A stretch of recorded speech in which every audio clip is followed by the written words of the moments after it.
और today we are starting with the second type, chi square test. Okay, अभी chi square test क्या होता है इसके यूजर्स देख लेते हैं पहले। तो अगर कभी एग्जामिनेशन में आपको पूछा तो आप लिख सकते हो कि ये असोसिएशन फाइंड करने के लिए यूज होता है बिटवीन टू और मोर एट्रिब्यूट्स, गुडनेस ऑफ फिट के लिए यूज होता है, और वो कंडीशन से टेबल वगैरह के लिए यूज होता है। ठीक है, आप पढ़ सकते हो। हमको एक्चुअली जो काम की चीज है ना वो ये वाली है, काई स्क्वायर। ये जो काई स्क्वायर है ना, इसी के ऊपर हमारा पूरा व्हाट यू से टाइप बेस है। ठीक है, ये जो फॉर्मूला है काई स्क्वायर का, summation of O minus E का होल स्क्वायर अपॉन ई। ठीक है, यही हम यूज करने वाले हैं। Now here what is O and what is E, वो यहाँ पर मैं लिखा देता हूँ। ठीक है, एक second. So here O is O is O is observe frequency. ठीक है, ओ को हम बोलेंगे observed frequency, observed frequency, frequency. And E is expected frequency. ठीक है, E is expected frequency, expected frequency. ठीक है, चलो। ना ये जो ऑब्जर्व फ्रीक्वेंसी है ना, ये आपको हमेशा प्रॉब्लम में प्रोवाइड की जाएगी। बट ये जो एक्सपेक्टेड फ्रीक्वेंसी है वो आपको यू नो निकालना पड़ेगा। और इसमें डिफरेंट टाइप्स ऑफ प्रॉब्लम है, तो हर वेरिएशन ऑफ प्रॉब्लम के अकॉर्डिंग अलग अलग तरीके से हम ये एक्सपेक्टेड फ्रीक्वेंसी निकालेंगे। ठीक है, खैर उसके बारे में बाद में बात करेंगे। पहले आपको दो चीजें समझना है। एक तो काई स्क्वायर का formula, summation of O minus E whole square upon E. ठीक है, और फिर what is O and what is E. ठीक है, चलो इतनी बात समझ में आ गई। अभी सीधा प्रॉब्लम पे बढ़ते हैं अपन। ठीक है, अब यहाँ पे ना तीन types of problem will be studying. पहला है यूनिफॉर्म डिस्ट्रीब्यूशन, दूसरा है एसोसिएशन वाला। ठीक है, ये एसोसिएशन वाला। और फिर चौथा है रेशो वाला। ठीक है, चौथा बताओ तीसरा वाला। तो इसमें तीन टाइप ऑफ प्रॉब्लम्स हैं, और तीनों का जो है मेथोडोलॉजी थोड़ा सा डिफरेंट है। ठीक है, आपस से। सो लेट अस सी इसको कैसे करेंगे। First of all we have uniform distribution problem. और आपको एग्जाम में कैसे समझेगा कि एक आई स्क्वायर का प्रॉब्लम है और काई स्क्वायर में भी यूनिफॉर्म डिस्ट्रीब्यूशन का प्रॉब्लम है, तो अभी मैं आपको एक्सप्लेन करता हूँ। ठीक है, चलो।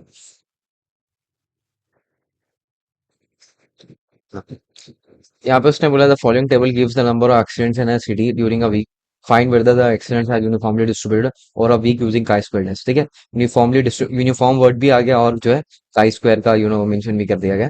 अब वो समझ जाना चाहिए सीधा सीधा कि भाई काई स्क्वायर के अंदर यूनिफॉर्म डिस्ट्रीब्यूशन का प्रॉब्लम। ठीक है, तो ऐसे प्रॉब्लम्स को कैसे अप्रोच करते हैं, लेट अस सी। पहले प्रॉब्लम समझते हैं एक्चुअली बोला क्या गया है। और लोग ने ना बेसिकली जो डेज ऑफ वीक है, संडे मंडे ट्यूसडे, उन लोग ने रिकॉर्ड किया कि संडे को कितने एक्सीडेंट्स होते हैं, मंडे को कितने होते हैं। तो लोग ने बोला कि ये जो एक्सीडेंट्स है वो यूनिफॉर्मली डिस्ट्रीब्यूटेड है कि नहीं ओवर अ वीक। तो देखने से तो लग रहा है नहीं है, बिकॉज कभी ज्यादा हो रहा है कभी कम हो रहा है। यूनिफॉर्म मतलब कि सेम, जैसे संडे 10 हो रहा है तो मंडे भी 10 हो, ट्यूसडे भी 10 हो। ठीक है, तो यूनिफॉर्मिटी है क्या? नहीं है। अब देखने से तो लग नहीं रहा, यू नो जाहिर तौर पे नहीं समझ में आ रहा है कि भाई यूनिफॉर्म है कि नहीं। बट इतना आसानी से नहीं बोल सकते अपन कि भाई ये यूनिफॉर्म नहीं है। पूरा प्रोसेस होता है, वी हैव टू प्रूव कि भाई ये यूनिफॉर्म होगा कि नहीं होगा। ठीक है, चलो। तो ये जो मेथोडोलॉजी है वो अभी मैं एक्सप्लेन करता हूँ आपको। इससे पहले जो हमने किया, नल हाइपोथेसिस अल्टरनेट हाइपोथेसिस, इसमें भी वही सब करना है आपको। ठीक है, चलो। ज्यादा टाइम नहीं लूंगा आपका मैं। सोल्यूशन, आपको फर्स्ट स्टेप जो है लिखना है नल हाइपोथेसिस, नल हाइपोथेसिस। अब now in uniform distribution problem आपको हमेशा कंसिडर करना होता है जो भी चीज बोली गई है। जैसे यहाँ पे एक्सीडेंट की बात हो रही है ना, तो आपको उसको यूनिफॉर्मली डिस्ट्रीब्यूटेड कंसिडर करना है। ठीक है, अगेन आपको यूनिफॉर्म डिस्ट्रीब्यूशन प्रॉब्लम है, जो भी चीज पूछी जाएगी, जैसे उसने पूछा था कि भाई whether the accidents are uniformly distributed, तो आपको उसके सपोर्ट में रहना। हाँ भाई, yes, accidents are uniformly distributed. ठीक है, accidents are uniformly distributed, accidents are uniformly distributed.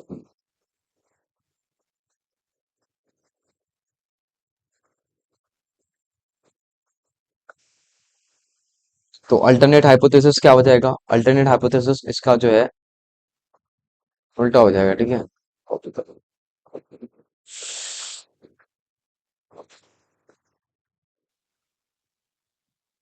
Accidents are not uniformly, ठीक है, आर नॉट यूनिफॉर्मली डिस्ट्रीब्यूटेड, एक second, are not uniformly distributed.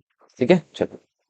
तो फर्स्ट स्टेप हमारा हो गया हाइपोथेसिस का। सेकंड स्टेप होता है आपका टेस्ट कैलकुलेशन का। अब यहाँ पे टेस्ट कैलकुलेशन थोड़ा सा डिफरेंट होता है। यहाँ पे आपको टेबल बनाना पड़ता है। उसके लिए आपको 5 कॉलम्स लगेंगे, ठीक है, जो कि मैं ड्रॉ कर देता हूँ लाइंस।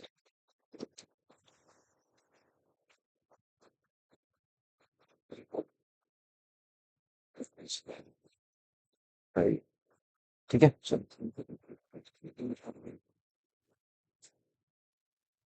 आपको यहाँ पे 5 कॉलम्स लगने वाले हैं। 5 कॉलम्स ड्रॉ कर देता हूँ। जो पहला कॉलम रहता है उसकी हेडिंग होती है O, that is observe frequency, फिर एक्सपेक्टेड फ्रीक्वेंसी, फिर ओ माइनस ई, फिर ओ माइनस ई का होल स्क्वायर, ठीक है, चौथे कॉलम की हेडिंग, और फिर लास्ट में O minus E whole square upon E, this is my actual chi square, ठीक है। चलो, व्हाट इज ओ? आपको प्रॉब्लम में प्रोवाइड किया जाता है। ओ मतलब कि ऑब्जर्व फ्रीक्वेंसी। उन्होंने जो फ्रीक्वेंसी को उन्होंने जो बेसिकली ऑब्जर्व किया, ठीक है, तो उन्होंने देखा कि संडे को जो है 13 एक्सीडेंट्स हो रहे हैं। तो ये जो है ऑब्जर्व फ्रीक्वेंसी होती है आपकी, जो प्रॉब्लम में गिवन रहती है। तो मेरे को यहाँ पे उसको लिखना पड़ेगा 13, 15, 15, 9, 11, 12, 10, 40, ठीक है ना। What we have to do is we have to total all of this, ठीक है। सब इस कैलसी है ना। तो आपको इसका टोटल जो है वो 84 आएगा। और 84 को अगर आप टोटल नंबर ऑफ डेटा से डिवाइड करोगे, बेसिकली अपने को एवरेज निकालना होता है, और ये जो एवरेज आया दैट इज 12, ठीक है। इनका टोटल कितना है? इसका टोटल आया था 84। अब 84 को नंबर ऑफ डेटा से डिवाइड किए तो ये 7 नंबर ऑफ डेटा थे, 7। तो 84/7 जो है 12 हो जाएगा। तो आपका जो एक्सपेक्टेड फ्रीक्वेंसी है उसमें सबको आपको जो है 12 12 12 लिखना है, ठीक है। तो एक्सपेक्टेड मतलब कि वही एक्सपेक्टेशन है ना, एवरेज, मीन, यही होता है, ठीक है। तो जो जितने भी डेटा है ऑब्जर्व फ्रीक्वेंसी में, आपको उनको ऐड करना है और बेसिकली उनका एवरेज निकालना है, और वो आपको एक्सपेक्टेड फ्रीक्वेंसी में लिख देना है, ठीक है। चलो, उसके बाद ओ माइनस ई करना है आपको। ओ माइनस ई के लिए आपको क्या करना पड़ेगा? ओ और ई को सब्ट्रैक्ट करना पड़ेगा। 13 - 12 इज 1, 15 - 12 3, 9 - 12 -3, 11 - 12 -1, 0 -2, और फिर 2, ठीक है। ओ माइनस ई का होल स्क्वायर करे तो ये 1 हो जाएगा। 9 9 1 0 4 4, ठीक है ना। ओ माइनस ई का होल स्क्वायर अपॉन ई। तो ये वाला जो कॉलम का डेटा है और ये जो ई है उसको डिवाइड करना है। तो ये हो जाएगा 1/12, फिर हो जाएगा 9/12, फिर 9/12, फिर 1/12, फिर 0/12 दैट इज 0, 4/12 एंड ऑल्सो 4/12। तो ये 4/12 को 4/12 ही रहने दो, इसको 1/3 मत करो, और इसको ये कितना हो जाएगा? 3/4 मत करो। बिकॉज अगर आप ऐसा करते बैठोगे ना तो बहुत लंबी हो जाएगी प्रॉब्लम में, कैलकुलेशन में मसला आएगा। इसके बजाय आप क्या कर सकते हो? बिकॉज देखो उनका सबका जो है डिनोमिनेटर सेम है, तो आप एक काम करो, न्यूमरेटर्स को ऐड कर लो पहली फ्रेज में। और न्यूमरेटर्स को ऐड करने के बाद आप ना लास्ट में जो है उसको 12 से डिवाइड कर दो। तो आपको जो फिर वैल्यू आएगी ना वो आपकी एक्चुअली पाई स्क्वायर की वैल्यू होगी, ठीक है। तो करो तो एक बार। तो कोई है कि नहीं यार? हाँ। तो आपको जो है इनका न्यूमरेटर का टोटल करना है, और फिर जो भी टोटल आएगा उसको जो है 12 से डिवाइड करना है, तो आपको काई स्क्वायर का वैल्यू आएगा। तो आई एम गेटिंग एज 2.33, ठीक है, 2.33। दिस इज माई काई स्क्वायर का वैल्यू। अभी काई स्क्वायर का वैल्यू जो आया ना उसको अभी होल्ड पे रखो। आपको थर्ड स्टेप करना होता है लेवल ऑफ सिग्निफिकेंस का, ठीक है, LOS का। LOS को हम डिनोट करते हैं अल्फा से। अल्फा हमारा यहाँ पे कितना 5% लेना बोला ना, तो 5% इज 0 चलो कंसिडर करना पड़ेगा, अपने को अज्यूम करना पड़ेगा, ठीक है। तो 5% इज 0.05, और यहाँ पे ब्रैकेट में विल राइट अज्यूम, ठीक है, अज्यूम्ड। हाँ। फोर्थ स्टेप होता है आपका degree of freedom. Degree degree of freedom, degree of freedom. Degree of freedom का फॉर्मूला होता है N-1, ठीक है। क्या होता है? N-1, जिसको हम डिनोट करते हैं 5 से। N-1 नंबर ऑफ डेटा कितने थे? 7, तो 7 - 1 is 6, ठीक है, तो ये 6 हो जाएगा। अब आपको क्या करना होता है? अब आपको जो है एक नया टेबल जो है इसमें आप नए टेबल में आपको ये जो 5% LOS और ये जो 6 डिग्री ऑफ फ्रीडम है, इसको एक नए टेबल में देखना होता है। उस टेबल का नाम होता है काई स्क्वायर टेबल करके, वो आपको एग्जाम में अगेन प्रोवाइड किया जाएगा, ठीक है। तो इसका टेबल अलग होता है, ठीक है। जैसे इससे पहले अपन ने 2 टेबल्स पढ़े ना, तो ये समझो तीसरा टेबल है, ठीक है। अपन ने एक सबसे पहला उसमें पढ़े थे, वो पहला टाइप पॉइजन डिस्ट्रीब्यूशन में, फिर उसके बाद नॉर्मल में, फिर अभी इसमें, ठीक है। तो टोटल 3 टेबल आपको काम आएंगे। हाँ, अपने को देखना है 6%। 6 डिग्री ऑफ फ्रीडम और 5% एलओएस। तो आई एम गेटिंग एज 12.592। ठीक है, तो यहाँ पे मैं लिख दूंगा 12.592। तो मेरा क्रिटिकल वैल्यू जो है, क्रिटिकल वैल्यू,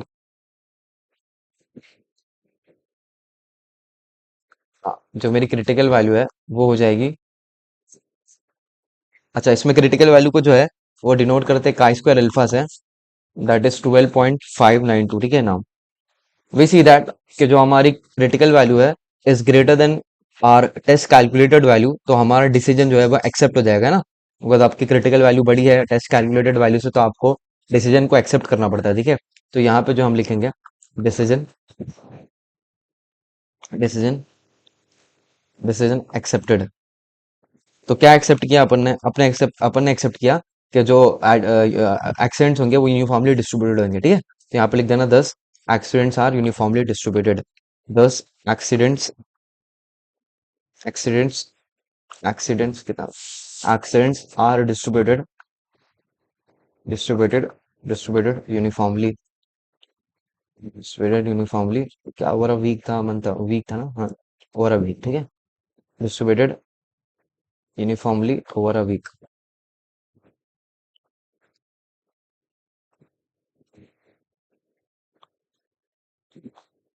ठीक है, अगेन थोड़ा समराइज करा देता हूँ। अभी अपन स्टार्ट कर रहे हैं काई स्क्वायर्ड टेस्ट। ठीक है, तो काई स्क्वायर में तीन टाइप्स ऑफ प्रॉब्लम होते हैं, यूनिफॉर्म, एसोसिएशन और वो रेशो वाला। यूनिफॉर्म में आपको जो है हमेशा नल हाइपोथेसिस को कंसीडर करना है, उसके support, support in the sense के हमेशा आपको यूनिफॉर्मली डिस्ट्रीब्यूटेड मान के चलना है। ठीक है, इवन अब तो अगर यहाँ पे ऐसा बोलता ना कि find whether the accidents are not uniformly distributed, तभी भी हम यही कंसीडर करते हैं, यूनिफॉर्म्स आर यूनिफॉर्मली डिस्ट्रीब्यूटेड। ठीक है, तो वो कुछ भी बोला जाए, मतलब कि आपको कुछ भी पूछे, आप कंसीडर तो यही करना है, यूनिफॉर्मली डिस्ट्रीब्यूटेड। ठीक है, हाँ, अल्टरनेट हाइपोथेसिस क्या हो जाएगा, accidents are non uniformly distributed. अब इसमें जो टेस्ट कैलकुलेशन होता है वो होता है टेबल से। आपको जो है 5 कॉलम्स बनाने, ओ ई ओ माइनस सी, ओ माइनस सी का होल स्क्वायर, ओ माइनस सी होगा होल स्क्वायर अपॉन ई। ठीक है, ओ क्या है, ओ हमारी ऑब्जर्व फ्रीक्वेंसी, जो आपको टेबल से, जो आपको प्रॉब्लम दिया जाएगा उसमें आपको प्रोवाइड की जाएगी। ई क्या होता है, ई होता है हमारा एक्सपेक्टेड, या फिर एक्सपेक्टेड फ्रीक्वेंसी, या फिर एवरेज बोल सकते हैं उसको। ठीक है, एक्सपेक्टेड फ्रीक्वेंसी कैसे निकालते हैं, आपको इनका एवरेज निकाल देना है। तो इसका टोटल 84 आया था और नंबर ऑफ डेटा 7 थे, तो 84 अपन 7 जो है 12 आया। तो जितनी भी ऑब्जर्वेटिव फ्रीक्वेंसी ना, उनकी जो एक्सपेक्टेड फ्रीक्वेंसी होगी वो होगी 12 12 12 12। ठीक है, चलो ये सब तो आपको समझ में आ गया रहेगा। ठीक है ना, ये जो वैल्यू आई ना, ओ माइनस ई का होल स्क्वायर अपॉन ई का समेशन, ये हमारी काई स्क्वायर की वैल्यू होती है। ठीक है ना, उसके बाद ये दोनों स्टेप्स तो ठीक है कॉमन था। क्रिटिकल वैल्यू अब की बार जो है अपन ने काई स्क्वायर टेबल से निकाली। ठीक है, अगेन आपको ये वाला टेबल भी प्रोवाइड किया जाएगा एग्जामिनेशन में। ठीक है, तो वी सॉ दैट कि critical value is greater than test calculated value, तो हमने डिसीजन को एक्सेप्ट किया। तो क्या हमने क्या एक्सेप्ट किया, हमने ये एक्सेप्ट किया कि जो एक्सीडेंट्स है वो यूनिफॉर्मली डिस्ट्रीब्यूटेड रहेंगे ओवर अ वीक, बिकॉज हमने नल हाइपोथेसिस को एक्सेप्ट किया। ठीक है, चलो प्रॉब्लम नंबर 2 करते हैं और बेटर तरीके से आपको समझ में आएगा। ठीक है, चलो। Now we have the number of car accidents in a metropolitan city was found to be 20, 17, 12, 6, 7, 15, 8, 5, 16 and 14 पर मंथ रिस्पेक्टिवली। ठीक है, चलो। Use chi square test to check whether these frequency are in agreement with the belief that occurrence of accidents was the same during 10 months period। देखो ये word आ गया, occurrence of accident was the same। तो यहाँ पे although uniform, uniform जो है word explicit तरीके से नहीं आया जैसे इससे पहले था, बट यहाँ पे सेम वर्ड आ गया, सेम, यूनिफॉर्म, इक्वल, या फिर हाँ, ये सब वर्ड्स आए हुए तो समझ जाना ये यूनिफॉर्मली डिस्ट्रीब्यूटेड प्रॉब्लम है। ठीक है, चलो। तो उसने वही चेक करने बोला है कि वेदर ये यूनिफॉर्मली डिस्ट्रीब्यूटेड है कि नहीं। ठीक है, ओवर कितना 10 मंथ्स पीरियड। ठीक है, चलो। और यहाँ पे लेवल ऑफ सिग्नेचर दिया गया 5% एलवेस। ठीक है, इसको करते हैं, इसमें भी वही सेम सॉल्विंग हुई, नथिंग डिफरेंट। यहाँ पे ऑल राइट, पहले null hypothesis solution, null hypothesis,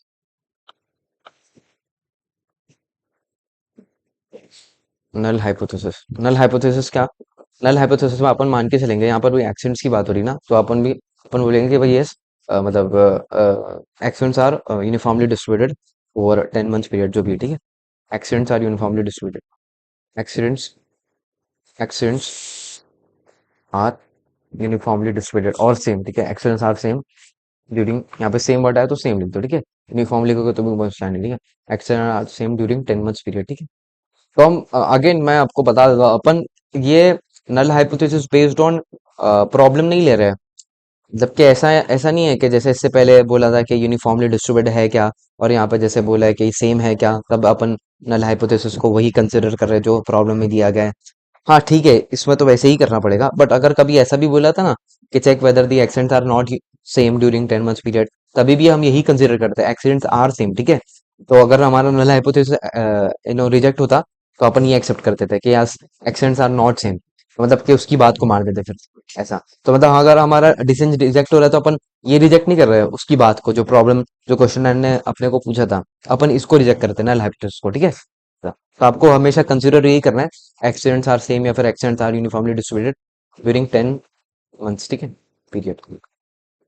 और अल्टरनेट हाइपोथेसिस क्या हो जाएगा, इसका उल्टा, ठीक है, अल्टरनेट हाइपोथेसिस इसका उल्टा हो जाएगा।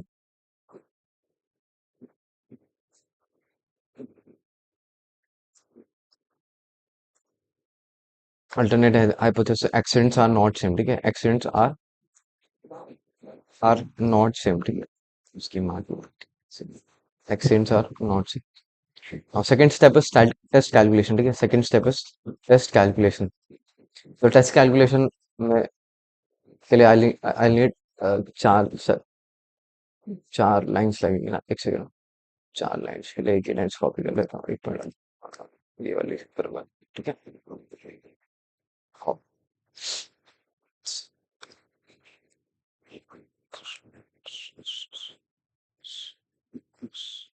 ठीक है, इसको थोड़ा सा ऊपर करेंगे, पहले यहाँ पे, ठीक है, तो यहाँ पे, तो यहाँ पे, तो यहाँ पे, ठीक है सर। हाँ। अब आपको पहला जो हेडिंग देना है कॉलम का वो देना है ओ, फिर ई, ठीक है, ओ ई, ओ माइनस ई, ठीक है, ओ माइनस ई का होल स्क्वायर, एंड फिर ओ माइनस ई का होल स्क्वायर अपॉन ई, ठीक है चलो। ये आपको 5 कॉलम बनाने रहते हैं, उनकी हेडिंग ये रहती है। ओ मतलब ऑब्जर्व फ्रीक्वेंसी आपको प्रॉब्लम में प्रोवाइड की जाएगी, देखो ये जो डेटा था ना ऑब्जर्व फ्रीक्वेंसी है 20 17 12 6 7, ठीक है। तो मैं काम करता हूँ, लिख लेता हूँ उसको, कितना है, 20 17 12 6 7 15 8, ओके, देन वी हैव 5 16 14, ठीक है, ठीक है। हाँ, एक्सपेक्टेड फ्रीक्वेंसी कैसे निकालते हैं, आपको जो है इनका एवरेज ले लेना। तो जब आप इनको टोटल करोगे और नंबर ऑफ डेटा को डिवाइड करोगे तो आपको जो है अगेन 12 आएगा, ठीक है, 12 12 12 12 12 12 12 एक्सपेक्टेड फ्रीक्वेंसी मतलब क्या समझो, एवरेज, ठीक है, 12। नाउ ओ माइनस ई मतलब कि इनका जो है सब्ट्रैक्शन करना है और ई का, तो ये 8 हो जाएगा, 5 0 -6 -5 3 -4 5 -7 4 एंड 2, ठीक है चलो। नेक्स्ट अब आपको क्या करना है, इनका स्क्वायर करना है, तो ये हो जाएगा 64, दिस वुड बी 25 0 36 25 3 का स्क्वायर 9 16, फिर 49 16 एंड 4। आपको क्या करना है, ये जो o माइनस ई का होल स्क्वायर की वैल्यू आई उसको e से डिवाइड करना है। तो फर्स्ट होगा 64/12, 25/12, 0 36/12, then we have 25/12, 9/12, 16/12, 49/12, 16/12 एंड 4/12, ठीक है, काई स्क्वायर का वैल्यू। अब आपको क्या करना है, अगेन न्यूमरेटर्स को ऐड करना है, जो भी वैल्यू आएगी फिर उसको आप जो है 12 से डिवाइड कर दो। तो आपको जो है मैंने कैलकुलेट करके रखा है 20.33 आना चाहिए। तो this is my test calculated value. और थर्ड स्टेप होता है एल ओ एस, ठीक है, third step is L O S. L O S is denoted by alpha, which is यहाँ पे 5% कंसिडर करने बोला है, तो अपन अज्यूम नहीं करेंगे, तो ये हो जाएगा 0.05, ठीक है चलो। Fourth is degree of freedom, degree of freedom is denoted as 5, जिसका फॉर्मूला होता है n-1। यहाँ पे नंबर ऑफ डेटा स्ट्रेंथ है तो ये 9 हो जाएगा, ठीक है चलो। Fifth is critical value, critical value, critical value is denoted as, यहाँ पे अपन डिनोट करते हैं काई स्क्वायर अल्फा से, ठीक है, इससे पहले टी टी अल्फा से, यहाँ पे काई स्क्वायर अल्फा से। तो कैसे चेक करते हैं, आपको जो है 9 डिग्री ऑफ फ्रीडम और 5% एलओएस में देखना है। चलो सानिया बताओ मुझे, 9 डिग्री ऑफ फ्रीडम और 5% एलओएस में कौन सा डेटा आ रहा है, बोलो, कौन सी वैल्यू आएगी। जुफिया, क्या नाम है, जुफिया। देखो मेरे को मालूम है, तुम लोग मजबूत लेट के देख रहे हो, थोड़ा सा अभी इंगेजिंग रहेगा ना तो दिमाग लगाओ। बोलो, 9 9 डिग्री ऑफ फ्रीडम और 5% एलओएस। ये डिग्री ऑफ फ्रीडम है और ये एलओएस है, 5% एलओएस। अरे बोलो, क्या हो गया? नहीं, नहीं समझ रहा तुम्हारे को कैसे चेक करना है सानिया? अबे है कि नहीं यार? समझ रहे भाई। 16.919, हाँ एक नंबर। ये चैट में कौन लिखा? अच्छा, तुम नहीं लिखेगा? ठीक है, ठीक। अरे नहीं, मेरे को लगा तुम लोग मजबूत सो गए, बिकॉज कोई कुछ रिस्पॉन्स नहीं कर रहा था। तो काई स्क्वायर अल्फा की जो वैल्यू आई टेबल्स है, दैट वाज 16.919। चलो बताओ जूफिया, डिसीजन एक्सेप्ट करेंगे कि रिजेक्ट करेंगे?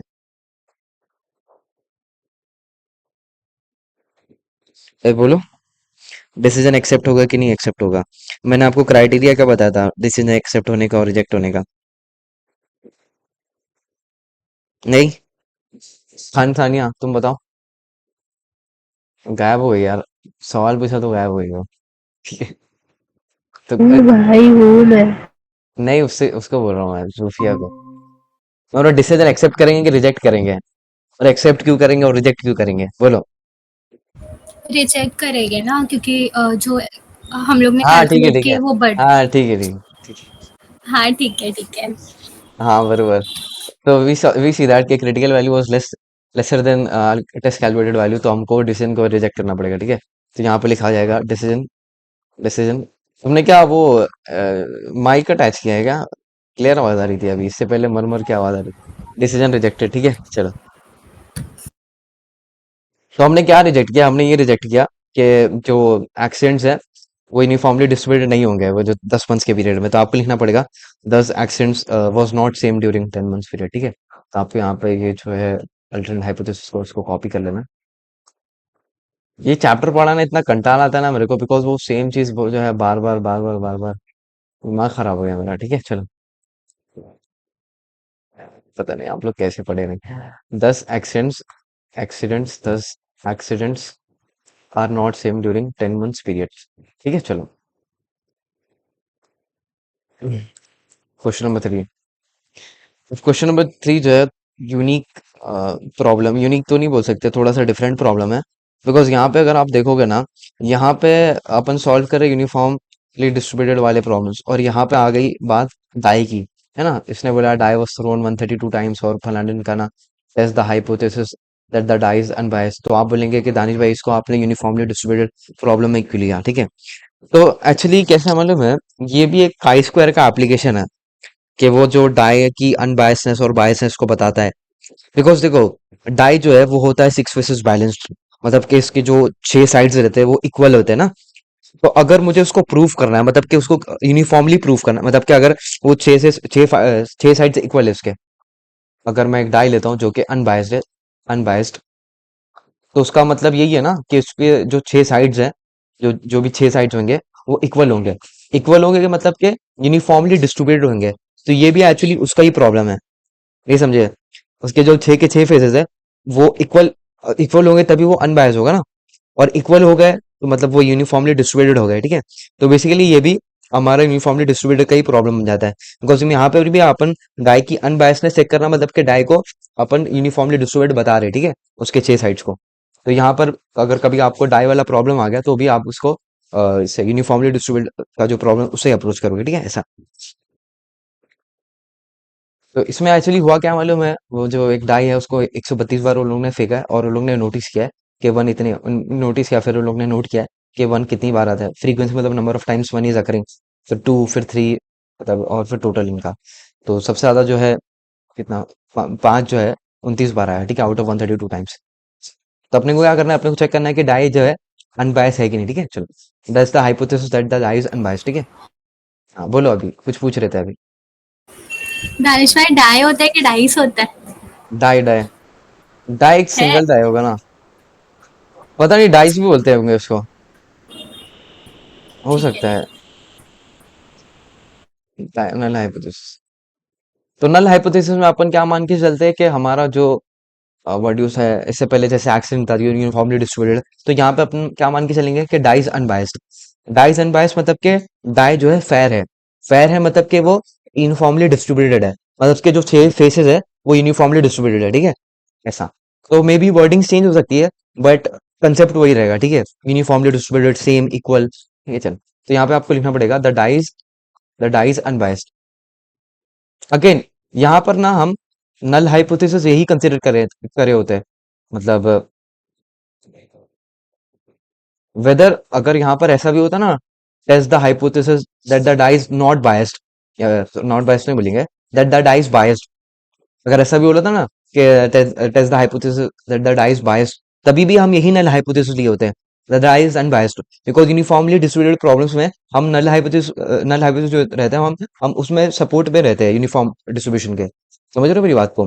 तो इवन इफ तो अगर प्रॉब्लम में बोला होता कि डाई इज बायस्ड, तो अपन नल हाइपोथेसिस यही लेते हैं, अनबायस्ड वाला। ठीक है, समझ में आ रही बात इतनी? अल्टरनेट हाइपोथेसिस में आपको कंसिडर करना पड़ेगा कि डाई इज बायस्ड, बिकॉज अगर हमारा जो है क्लेम रिजेक्ट होता है तो कुछ सपोर्ट के लिए रहना चाहिए ना कोई तो थ्योरी। तो यहाँ पे लिखेंगे द डाइस बायस्ड, ठीक है, द डाइस बायस्ड।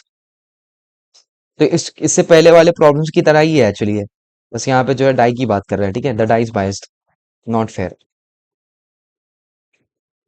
अनफेयर लिख दो, ठीक है, अनफेयर, नॉट फेयर, अनफेयर एक ही बात है, अनफेयर ना। फिर सेकंड स्टेप होता है आपका टेस्ट कैलकुलेशन। तो टेस्ट कैलकुलेशन के लिए आपको जो है वो लाइंस बनानी पड़ेगी, उसकी माँ की आ गया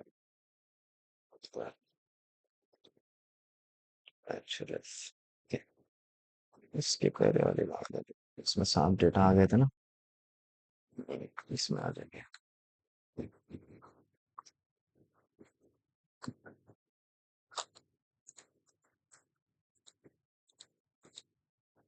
ठीक है, एक सेकंड,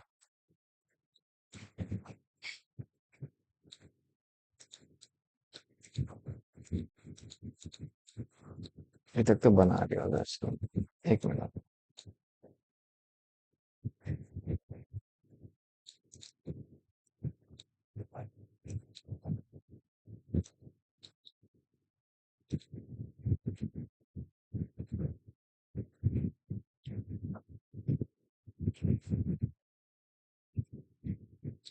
ठीक है, चलो। फर्स्ट कॉलम की जो हेडिंग होती है वो होती है ओ, फिर ई, फिर वाई, ओ माइनस ई, ओ माइनस ई का होल स्क्वायर, और फिर माया हो, ठीक है, ओ माइनस ई का होल स्क्वायर अपॉन ई, ठीक है। तो ये आपकी 5 कॉलम्स हेडिंग होती है। ओ ऑब्जर्व फ्रीक्वेंसी आपको प्रॉब्लम में दिया जाएगा, ठीक है, 15, 20, 25, 29, 20, ठीक है, ये ऑब्जर्व फ्रीक्वेंसी नहीं है तो टोटल है, ठीक है। तो 15, यहाँ पे लिख देता हूँ मैं 15, अल्लाह वाला करे 20, 25, 17, 17 था, 15 था, 15 सॉरी, 15, 15, फिर 29 और 28 था, ठीक है, चलो। अब ई कैसे निकालते हैं? ई आपको जो है एवरेज निकालना है इनका। तो अगर आप इनका एवरेज करोगे तो यू मस्ट बी गेटिंग 22, ठीक है, 22, 22, 22, 22, 22, 22, ठीक है, चलो। ओ माइनस ई, 15 - 22 - 7, 20 - 22 -2, 3, -7, 7, ठीक है, +7, और उसके बाद अल्लाह वाला करे 28 - 22 6, ठीक है ना। इनका स्क्वायर करना है, 49, 4, 9, 49, 49 और 36 ना। 49/22, 4/22, 9/22, 49/22, 49/22 एंड 36/22। चलो, अभी आप लोग मुझे इसका काई स्क्वायर का वैल्यू बताओ खुद से कैलकुलेट करके। टाइम पास करो ना सिर्फ तुम, मेहनत नहीं करना चाहते। चलो मुझे बताओ, कैलसी में न्यूमरेटर्स को ऐड करो और फिर जो भी टोटल आएगा उसको 22 से डिवाइड करो, बताओ मुझे करके।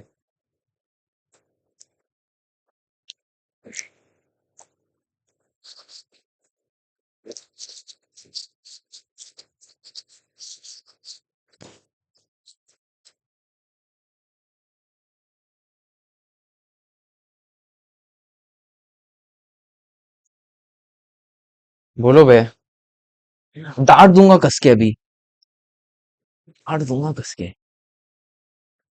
8.909। ठीक है, 8.909। So this is our reference value, इससे हमको पता चलेगा कि whether our decision will be accepted और नॉट। थर्ड स्टेप होता है एल ओ एस, ठीक है। एल ओ एस को अपन डिनोट करते हैं अल्फा से। यहाँ पे अम, ठीक है, कंसिडर नहीं करने बोला है, तो यहाँ पे अपने को अज्यूम करना पड़ेगा। Assumed. Then we have degree of freedom. Degree of freedom, degree of freedom,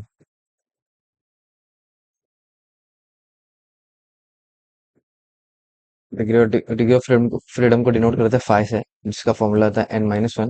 यहाँ पे डेटा कितने थे? छः थे ना, तो छः माइनस वन पाँच, ठीक है। छः माइनस वन पाँच एक नंबर। छः मान कितने थे डेटा यार? एक दो तीन चार पाँच छः। तो ये पाँच हो गया। उसके बाद आपकी जो है critical value, critical critical value, critical value, ठीक है। चलो, काई स्क्वायर, काई स्क्वायर अल्फा। तो 5 degree of freedom of 5% LOS, ठीक है। 5 degree of freedom of 5% LOS, तो आई एम गेटिंग एज 11.07, ठीक है। 11.07, 11.07। So we see that critical value is greater than as calculated value, तो अपने को डिसीजन जो है एक्सेप्ट करना पड़ेगा। तो हमने क्या एक्सेप्ट किया? हमने जो है डाई की अनबायसनेस को एक्सेप्ट किया, ठीक है। तो यहाँ पे डिसीजन एक्सेप्टेड, एक्सेप्टेड लिखना है, ठीक है। मतलब क्या अपन ने एक्सेप्ट कर लिया कि डाई अनबायस्ड, ठीक है। Die is unbiased.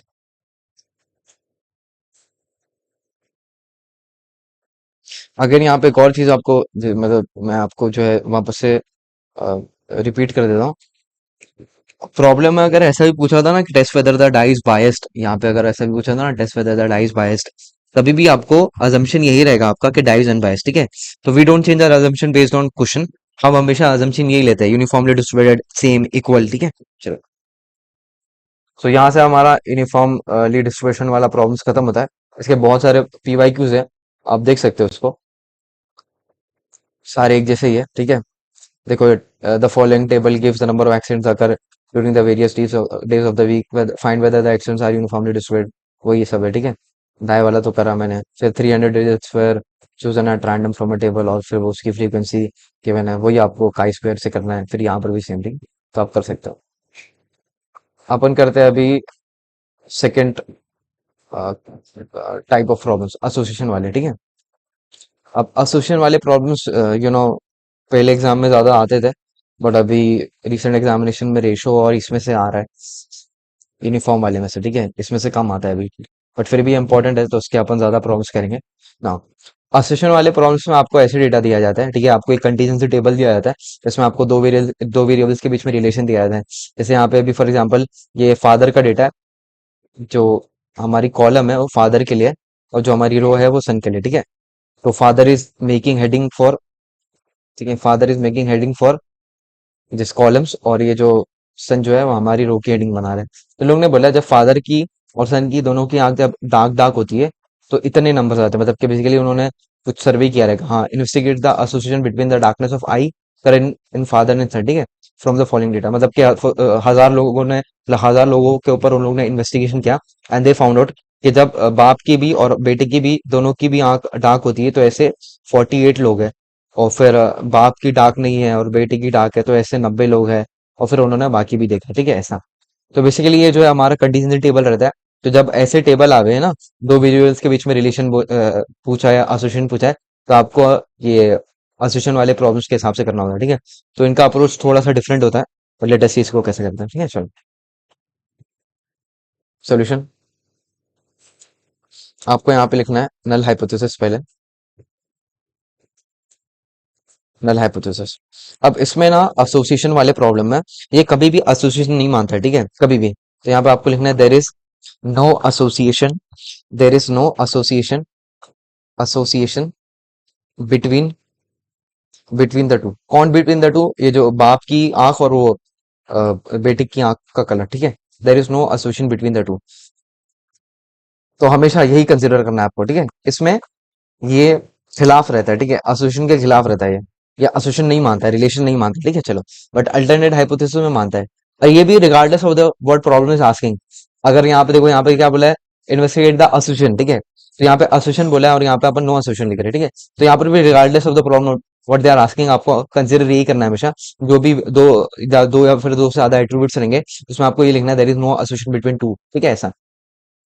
Alternate hypothesis में क्या आएगा, there is an association between the, ठीक है, there is an association between the two, there is an association between the two. उसके बाद फिर टेस्ट कैलकुलेशन आता है। टेस्ट कैलकुलेशन, इसमें भी वही सेम, जो हमारा टेबल है ना, वैसे ही बनेगा, ओ ई ओ माइनस सी। पूरे टाइप में टेबल का जो फॉर्मेट है वो चेंज नहीं होगा, ठीक है, वही रहेगा। कितने डेटा है इसमें, हाँ ठीक है, वो 6 वाली काफी लोग। एम ई में बनता है क्लास, ही है भाई, क्लियर में जो हमारे क्लास में ये पढ़ा। क्वेश्चन नंबर 4 पे करो।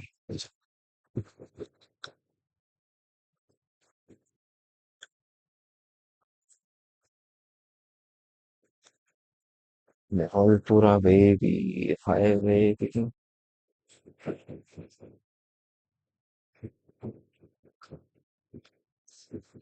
डरे हुए हैं, मेरा पूरा परिवार डरा हुआ है यार, मौत से किसको नहीं डर लगता, ठीक है ना। अब यहाँ पे ओ मतलब ऑब्जर्व फ्रीक्वेंसी, ई मतलब expected frequency, O minus E का whole square, then we have O minus E का whole square upon E. Okay now, O observe frequency, observe frequency क्या है भाई, ये जो गिवन है ना 48 90 80 782, ये मेरी ऑब्जर्व फ्रीक्वेंसी है। ये टोटल ऑब्जर्व फ्रीक्वेंसी नहीं है, ये तो बस उनका सम किया है, ठीक है। ये जो डेटा है ना डार्क नॉट डार्क वाला, ये हमारा ऑब्जर्व फ्रीक्वेंसी है ना, ठीक है चलो। तो इनको कैसे लिखेंगे, इनको आपको टैबुलेटेड फॉर्म में लिखना है, 48 90 80 7 82, ठीक है। 48 90 80 और अल्लाह भला करे 782, ठीक है। 48 90 48 90 80 782। अब यहाँ पे एक्सपेक्टेड फ्रीक्वेंसी जो है ना, अब की बार थोड़ा सा डिफरेंट बनती है, ठीक है। इसको जो है डिफरेंट तरीके से बनाया जाता है, इसमें ऐसा नहीं है आपको एवरेज कर देना है। यहाँ पे जो है एक्सपेक्टेड फ्रीक्वेंसी कैसे बनती है, लेट अस सी। अब यहाँ पर एक्सपेक्टेड फ्रीक्वेंसी निकाल रहे हैं डार्क के लिए, तो आपको क्या करना आता है, डार्क का जो वर्टिकल टोटल है, ठीक है, अगेन डार्क का जो वर्टिकल टोटल है और जो हॉरिजॉन्टल टोटल है, उनको आपस में मल्टीप्लाई कर रहा है और डिवाइडेड बाय ग्रैंड टोटल, ठीक है। तो लिख कर बताता हूँ मैं। ओ का मतलब कि 48 है, उसका वर्टिकल टोटल क्या है 128, ठीक है 128, एंड जी 128। उसका जो हॉरिजॉन्टल टोटल है दैट इज 138, ठीक है 138 divided by grand total is 1000, तो डिवाइडेड बाय 1000, ठीक है चलो। आप अपने कैलसी में करो तो मुझे बताओ उसकी वैल्यू क्या आ रही है।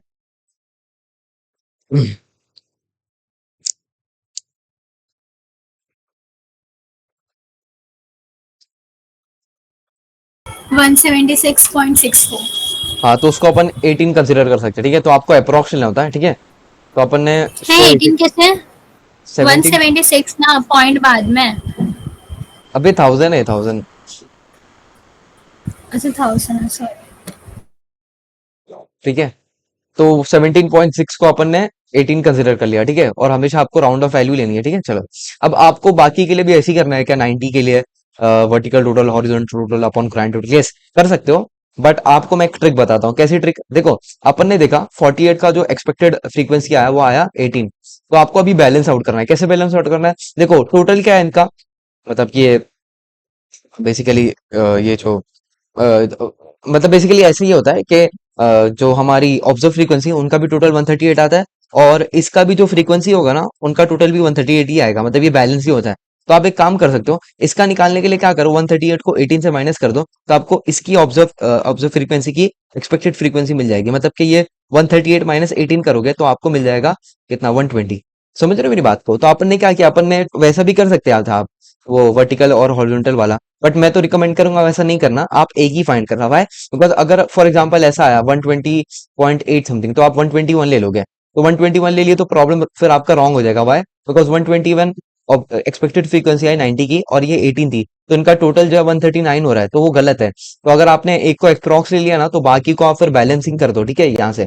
तो इनका भी जो टोटल होगा ना एक्सपेक्टेड फ्रीक्वेंसी का, वो भी 138 होगा।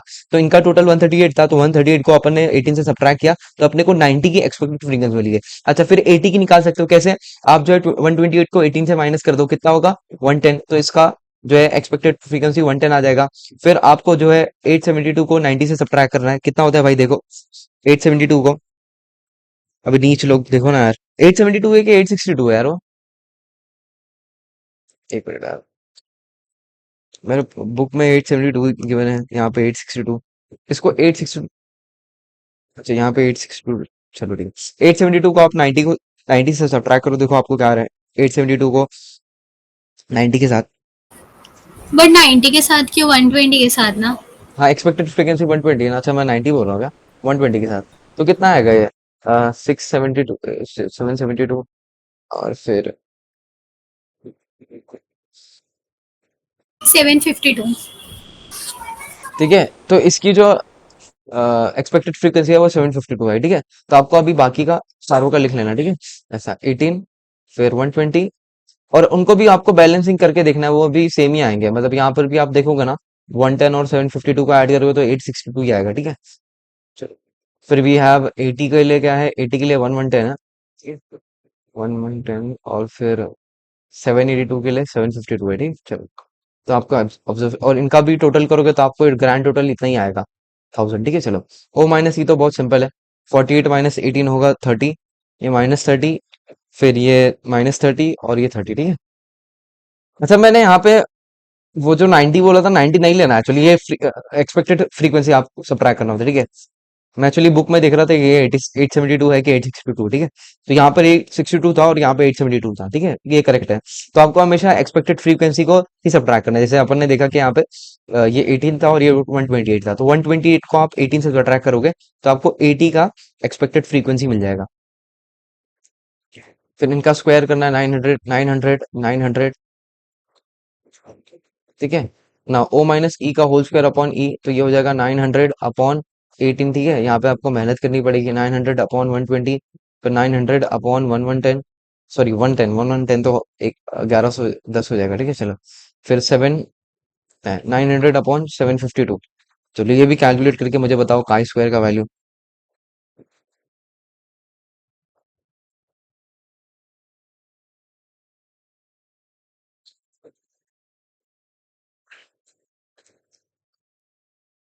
सानिया तुम कुछ कुछ क्यों नहीं कर रहे हो भाई, कैलसी नहीं है तुम्हारे पास?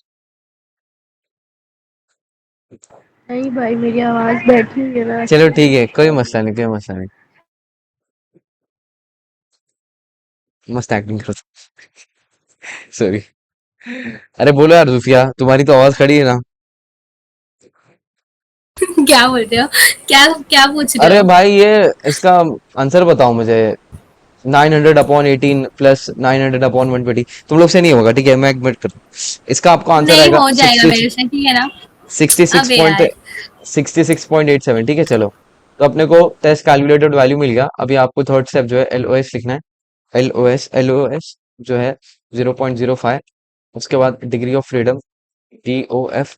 अब यहाँ पे डिग्री ऑफ फ्रीडम, बिकॉज ये जो है एक मैट्रिक्स है, एक टेबल है, तो इसमें डिग्री ऑफ फ्रीडम जो है इसका फॉर्मूला डिफरेंट होता है, इसका फॉर्मूला होता है R-1 और N-1, ठीक है।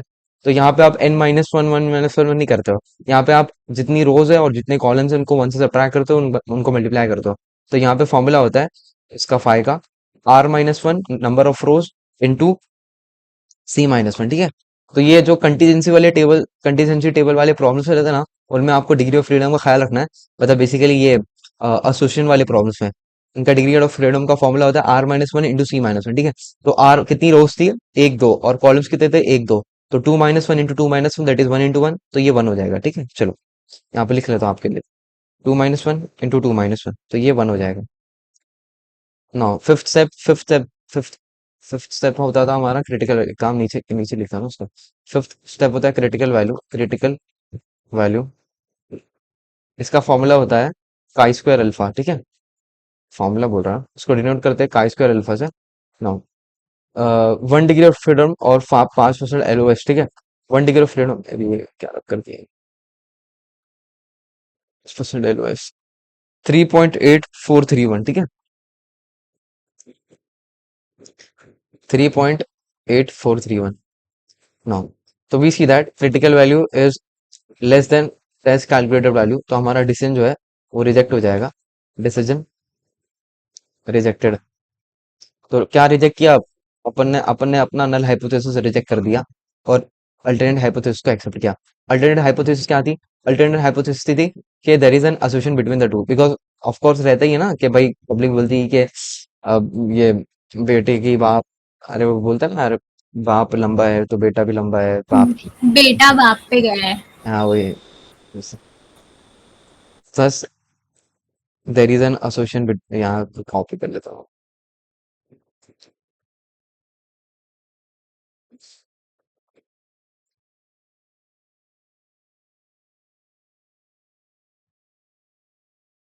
ठीक है, there is an association between the two. ठीक है,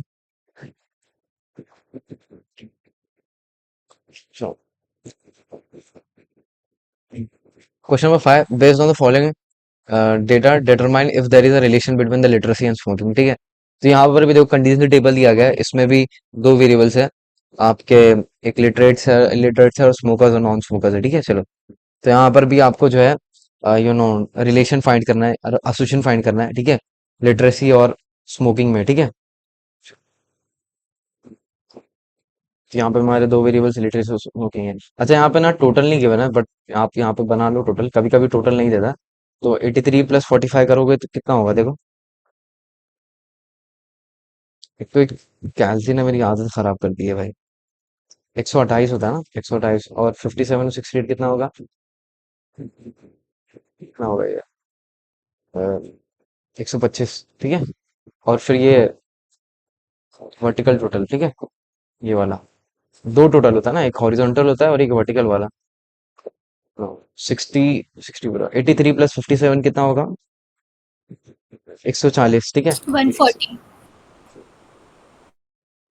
140 हो जाएगा। और फिर 45 और 68 कितना हो रहा है?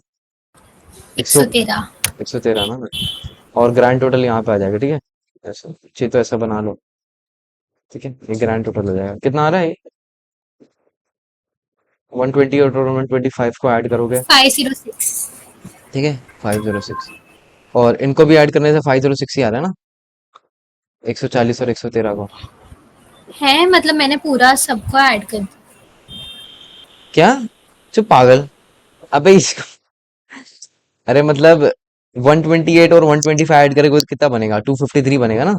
253, हाँ। हाँ, और इनको ऐड करोगे तो भी 253 बनेगा। अरे भाई, हॉरिजॉन्टल टोटल और वर्टिकल टोटल दोनों को ऐड करने पे सेम टोटल आएगा, हाँ ऐसा करो। समझा ना, समझा समझा ठीक है, समझा। कैसे एडमिशन हो गया यार तुम्हारा?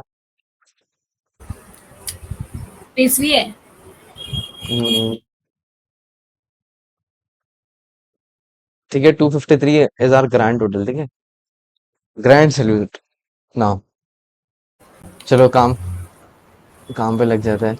नल हाइपोथेसिस, नल हाइपो, अबे माइक बंद कर ले तू सीधे से। नल हाइपोथेसिस, माइक ऑफ कर लो, मैं रिमूव कर दूंगा। Null hypothesis. ठीक है, कर दी। हाँ ठीक है ठीक है।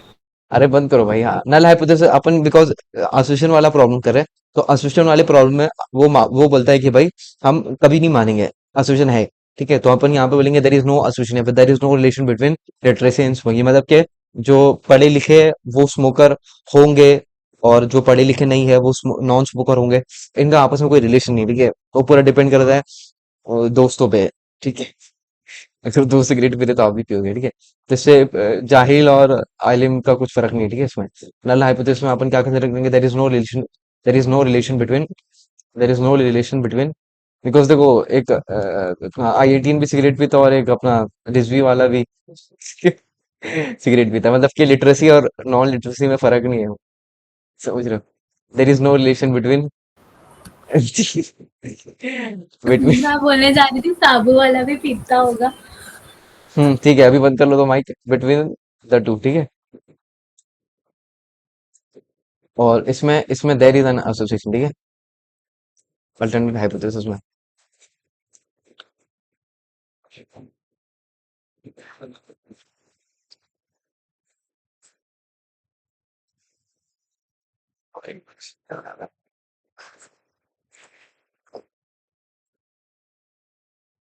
एन क्यों आएगा भाई? आ आएगा, देयर इज अ, ये वॉवल थोड़ी ना। ठीक है, चलो, second step is test calculation.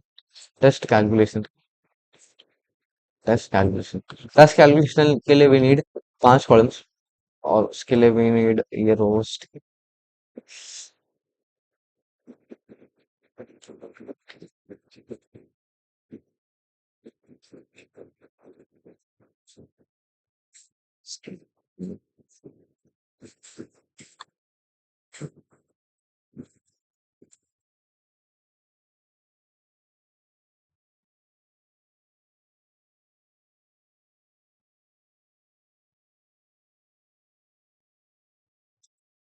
O E वाई माया माया ओ माइनस ई का होल स्क्वायर और ओ माइनस ई का होल स्क्वायर अपॉन ई, ठीक है। चलो, हाँ, ओ मतलब ऑब्जर्व फ्रीक्वेंसी यहाँ पे 83, 57, 45, 60, 83, नहीं 57 है ना फिर, 57, हाँ 57। आपको ऐसे जाना यू, इस तरीके से, ठीक है। 83, 57, 48, 45 और 60, ठीक है। 83, 57, 45 और 68। हाँ, एक्सपेक्टेड फ्रीक्वेंसी कैसे कैलकुलेट करते हैं? सिर्फ आपको 83 के लिए कैलकुलेट करना है, तो इसके लिए कैसे करेंगे? Vertical total into horizontal total upon grand total, ठीक है। तो 128 इंटू 140 अपॉन 253, 128 इंटू 140 अपॉन 253, ठीक है। तो ये देखो कितना आएगा।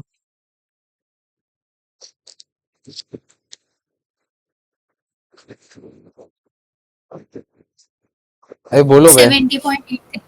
70.83, तो उसको 71 ले सकते, ठीक है ना। बाकी को we can balance it out.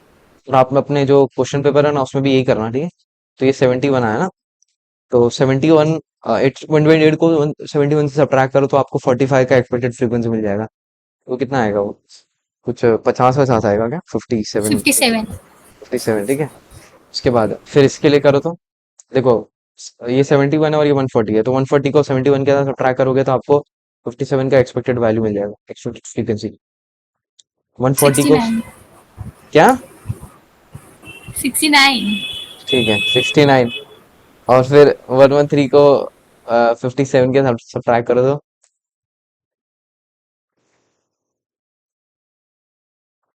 56। ठीक है। चलो, तो यहाँ पे लिख लेते हैं अपन 69, 57, 56, ठीक है। चलो, ओ माइनस ई करते हैं। 83 माइनस 71 इज 8, 57 माइनस 69 इज कितना?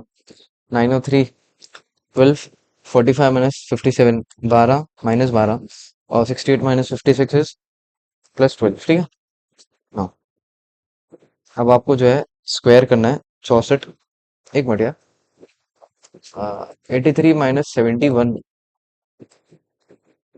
अभी अभी 12 होगा ना भाई, वो 3 और 9 12 होगा ना, ठीक है। प्लस 12 होगा वो भी, ठीक है। 12 का स्क्वायर 144, ये भी 144, ठीक है। अरे माइनस हो गया यार, ये क्या कर रहा हूँ मैं? 57 माइनस 16 माइनस 12 होगा ना, और ये भी माइनस 12, 144, और फिर ये भी 144, ठीक है। तो दो पॉजिटिव होते हैं, दो नेगेटिव थे। ओ माइनस ई का होल स्क्वायर इज 144, और फिर ये है 71, उसके बाद 144 अपॉन 69, फिर 144 अपॉन 57, फिर 144 अपॉन 56, ठीक है। सो आपको काई स्क्वायर अल्फा का वैल्यू मिल काई स्क्वायर का वैल्यू मिल जाएगा, ठीक है आपको। काई स्क्वायर, बोलो, रहने दो, आप मत करो, मैं कैलकुलेट।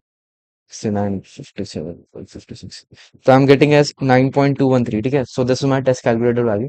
द थर्ड स्टेप है एल ओ एस अल्फा 0.05, फिर we have degree of freedom D O F, because ये एसोसिएशन वाला कंटीजेंसी टेबल वाला प्रॉब्लम है, तो इसमें आपको फॉर्मूला यूज करना पड़ता है R-1 इंटू C-1, ठीक है। तो R is 2-1 and C is 2, ठीक है, तो ये 1 हो जाएगा। तो इससे पहले अपन ने करा था ना, कितना आ रहा था ये?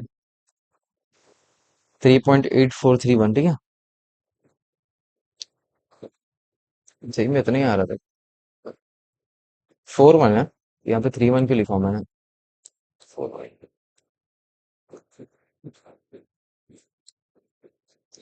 एनीवेज वो तो छोटा ही था ना, ठीक है। हाँ, तो ये होगा 3 पॉइंट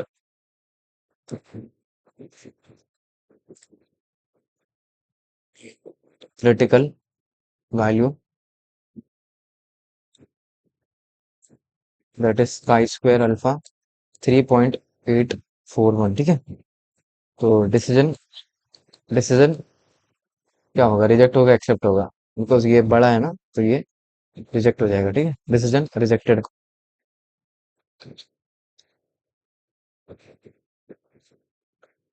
तो रिजेक्ट मतलब के ये जो नल हाइपोथेसिस था अपन ने जो क्लेम किया था वो अपन रिजेक्ट कर रहे हैं, तो किसको एक्सेप्ट करना पड़ेगा, ये मतलब जो लिटरेसी और स्मोकिंग है उनमें रिलेशन है, ठीक है। तो आपको लिख देना यहाँ पे there is a relation between literacy and smoking, ठीक है। There is an relation between there is a relation between smoking and literacy, between between smoking and literacy.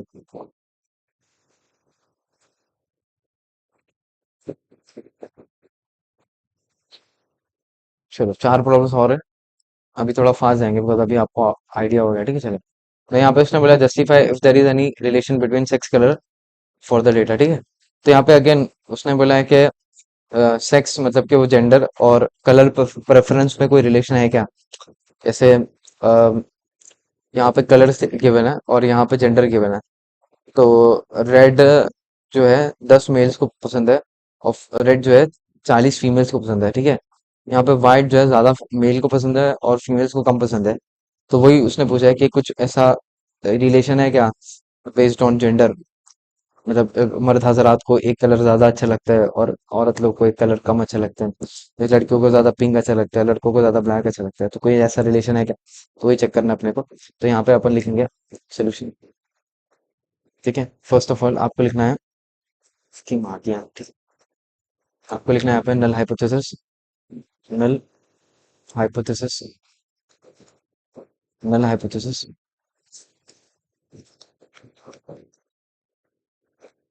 ठीक है। बिकॉज ये एसोसिएशन वाला प्रॉब्लम है, क्वांटिटेटिव वाला प्रॉब्लम है, तो अपन मान के चलेंगे there is no association between the two, ठीक है, मतलब कि कलर और जेंडर में कोई एसोसिएशन नहीं, ठीक है। तो यहाँ पे लिखना there is no association between the there is no there is no association association between between the two,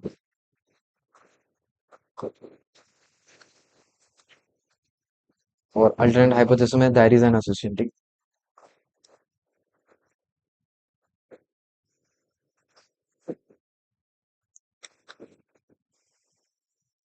there is an association, ठीक है। Now second step is test calculation.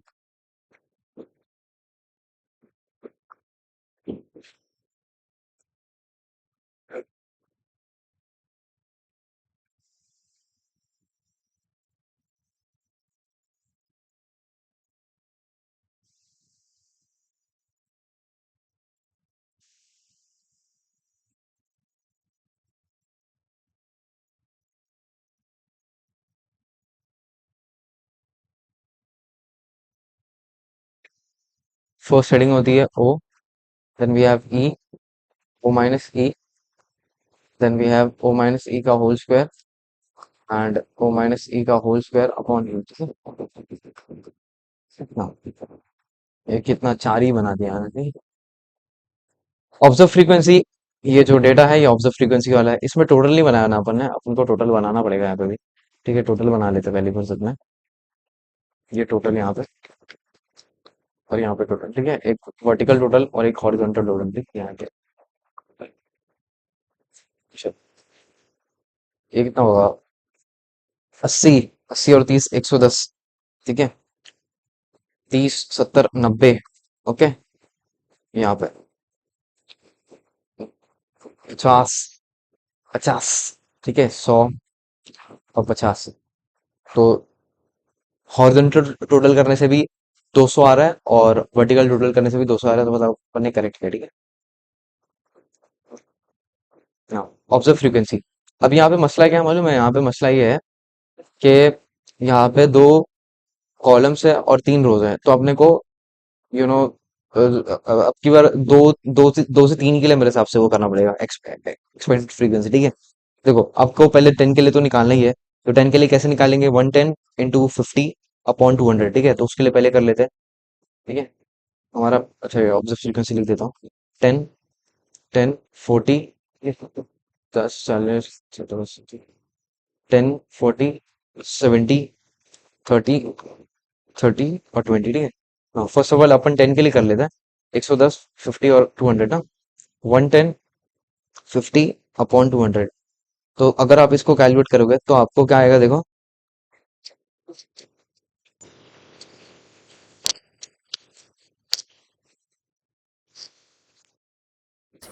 27.5। 27.5 आ रहा है एग्जैक्ट एकदम। हाँ हाँ। हाँ, तो आपको 27.5 ही लेना पड़ेगा फिर। देखो उससे पहले अपन क्या कर रहे थे, अगर फॉर एग्जांपल ये 27.6 होता तो उसका जो नियरेस्ट राउंड ऑफ वैल्यू था 28, वो ले लेते थे, वो तो 0.5 से ग्रेटर है ना। और अगर 0.5 से लेस होता, जैसे 27.4 होता था, अगर 27.4 होता था तो अपन क्या लेते थे उसको, 27 ले लेते थे, ठीक है। बट यहाँ पे बिकॉज ये एकदम एज पे है, ये नॉन एज वैल्यूज है 27.4 या फिर 27.8, तो नॉन एज वैल्यू को तो अपन कंसिडर कर सकते हैं, उसका जो near about round of value है। बट 27.5 जो है, ये एज वैल्यू है, तो उसको अपन राउंड ऑफ नहीं कर सकते। तो अपन सिर्फ इसमें जो नॉन एज वैल्यूज है ना, उसमें आपको राउंडिंग कन्वेंशन फॉलो करना है। बट ये जो 27.5 है, बिकॉज ये एक एज केस है जिसमें राउंडिंग करना मतलब के उसमें सिग्निफिकेंट इम्पैक्ट डाल सकता है, समझ रहे हो मेरी बात को। तो 27.5 को 27 या फिर 28 कर दिया तो basic may be error accumulate हो सकता है, ऐसा। तो बस याद कर लो, ठीक है इसको, और कुछ नहीं। 40 के लिए करना है, 40 के लिए तो आप कर सकते हैं, बिकॉज यहाँ पे देखो 10 का ना आपका एक्सपेक्टेड फ्रीक्वेंसी है 27.5, और टोटल कितना है, टोटल है 50। तो 50 माइनस 27.5 करेंगे तो 22.5 हो जाएगा, ठीक है, तो हो जाएगा 22.5। तो यहाँ पे 22.5 लिख देता है 40 के लिए। ना 70 के लिए करते हैं। 70 के लिए भी आपको जो है वो मेहनत करनी पड़ेगी, तो भी अपन ने निकाला था, ये 55 आया था ना, 55। तो यहाँ पे 55 आ जाएगा। और फिर ये कितना आया था, ये 27.5 आया था ना, फिर ये 30 वाला। हाँ, ये 27.5 आया था ना। निकाले ही नहीं, बट 27.5 ही आएगा। हाँ, बिकॉज वो ऐड करेंगे ना। 27, 27, 28, 28, हाँ बरोबर, सही है। बिकॉज कितना बनाना है अपने को, 110 बनाने का ना, यहाँ पे कट क्यों हो गया यार, कितना बनाने का, हाँ 110 बनाने का। तो ये 55 है, तो ये दोनों 55 बनने के लिए कैसा करना पड़ेगा, 27, 27 होता है 54, 0.5 ऐड होके 1 बनेगा, बरोबर। तो ये भी 0.5 आएगा आएगा एक्चुअली, ठीक है चलो। हाँ, फिर उसके बाद अपन 30 के लिए निकाल सकते हैं। 30 के लिए कैसे निकालेंगे, 100 को 55 से सब्ट्रैक्ट करें, 45, ठीक है। उसके बाद 20 के लिए निकाल सकते हैं, 50 को 27.5 के साथ सब्ट्रैक्ट किए तो 22.5 हो जाएगा, ठीक है, 22.5। तो 45, 22.5 लास्ट टू, ठीक है। तो 30 के लिए भी है, 30 दो बार 30, ठीक है। तो अपन ये वाले 30 के पहले लिख लेते हैं ना, 45, 45। फिर ये वाले 30 कितना है, ये वाला 30 है 27.5, और फिर भी है लास्ट में 22.5, ठीक है। तो मैंने डेटा ऐसा लिखा, मतलब पूरा मैंने लाइन को एक्सप्लोर किया है, तो उसका सेकंड लाइन पे है, ठीक है, ऐसा नहीं कर रहा हूँ, ऐसा कर रहा हूँ। ये खत्म हुआ 3। चलो अब तो बाकी तो आसान है, ठीक है। तो इसमें आपको ख्याल रखना है, जब 0.5 वाला आए ना तो आपको 0.5 कंसिडर करना ही है, ठीक है चलो। नाउ 10 माइनस 27.5 कितना हो जाएगा, -17.5, 40, और ये हो जाएगा कितना, 18 पॉइंट, ये भी 17.5 होगा, ठीक है।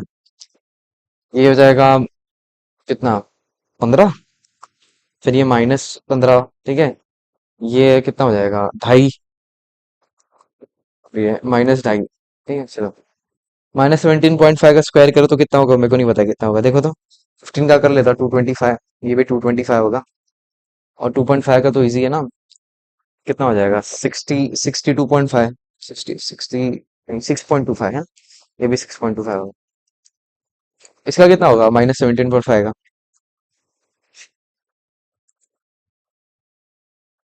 17 का कितना होता है, 17 का होता है 289, और फिर और 0.05, 300 से कुछ आएगा, कितना आएगा देखो ना, E06.25। ठीक है। और ये भी सेम 306.25। अच्छा, ये एक बार चेक करो ना 2.5 का, 6.25 आना चाहिए एक्चुअली। वो तो 2.5, 25 × 25 करे और उसको 10⁻² करे, तो ये 625 × 10⁻², और दो, हाँ बराबर। हाँ राइट। चलो, अब o माइनस ई का whole square that is 306.25 upon E. E हमारा है 7.5, ठीक है, 27.5। फिर वी हैव 306.25 अपॉन 22.5। फिर वी हैव 225 डिवाइडेड बाय 55। फिर we have 225 divided by 45. फिर we have 6.25 divided by 27.5. फिर we have 6.25 divided by 22.5। ठीक है, चलो। नाउ इसका अगर आप आई स्क्वायर वैल्यू निकालोगे तो आपको आएगा 34.3434। ठीक है, 34.3434। ओके, चलो। फिर third step is degree of freedom. Degree of freedom, degree of freedom का सिंबल होता है फाइ। बिकॉज ये कंटीन्यूअसली टेबल है तो r-1 c-1, ठीक है। सो ये होगा। अच्छा, यहाँ पे बिकॉज रो और कॉलम्स डिफरेंट है, रो है 3 और कॉलम है 2, तो होगा 3-1 इंटू 2-1, ठीक है। यहाँ पे आपको ख्याल रखना है 3-1, ठीक है। आपकी जो रो है वो कितनी है, 1 2 3, और आपके जो कॉलम्स है वो 2 है, ठीक है। 3-1 और कॉलम में 2 है ना, तो 2-1, तो कितना हो जाएगा, ये 2 इंटू 1, 2 है कि नहीं, ठीक है। No, we have LOS। LOS, LOS is level of significance. अच्छा, इसमें उल्टा आगे भी सीधे चलेगा, चलिए। तो ये होता है 0.05। और we have critical critical value. इसका डिनोट करते हैं हम chi² अल्फा से। So you have to check in our table 2 degree of freedom and 5% LOS। Second line पड़ेगा 5.991। 5.991, ठीक है। So we see that critical value is less than test calculated value. तो आपको डिसीजन रिजेक्ट करना पड़ेगा, ठीक है, डिसीजन को रिजेक्ट करना पड़ेगा। तो यहाँ पे लिखेंगे decision rejected. Decision rejected, decision rejected मतलब के नल हाइपोथेसिस रिजेक्टेड, ठीक है। अपना अपन ने डिसीजन क्या बनाया, अपन ने डिसीजन ये बनाया कि अपन नल हाइपोथेसिस को रिजेक्ट कर देंगे, ठीक है। तो डिसीजन एक्चुअली रिजेक्ट नहीं करना होता है, नल हाइपोथेसिस को रिजेक्ट करना होता है, ठीक है। अपन ने जो क्लेम किया था उसको रिजेक्ट करना होता है, ठीक है ना। तो अपन ने क्या रिजेक्ट किया, अपन ने ये रिजेक्ट किया कि देर इज नो एसोसिएशन, ठीक है। तो अपन ने क्या एक्सेप्ट किया, अपन ने एक्सेप्ट किया कि there is an association between the two, ठीक है। तो तब ऑफ कोर्स वो प्रेफरेंस रहता है मर्द और औरत के बीच में कलर का, ठीक है, चलो। तो उसने ये वो बोला ना कि भाई कुछ मेल्स को जो है रेड कम पसंद है, फीमेल्स को ज्यादा पसंद है, ऐसा। तो यहाँ पे आपको लिख देना है there is an association between the gender and colour, ठीक है। सेक्स बोला था इसने, बिटवीन सेक्स एंड कलर, ऐसा भी लिख सकते हो, ठीक है। यहाँ पे लिख दो देर इज एन एसोसिएशन या फिर relation, there is there is there is a relation between relation relation between sex and colour, ठीक है, सेक्स एंड कलर।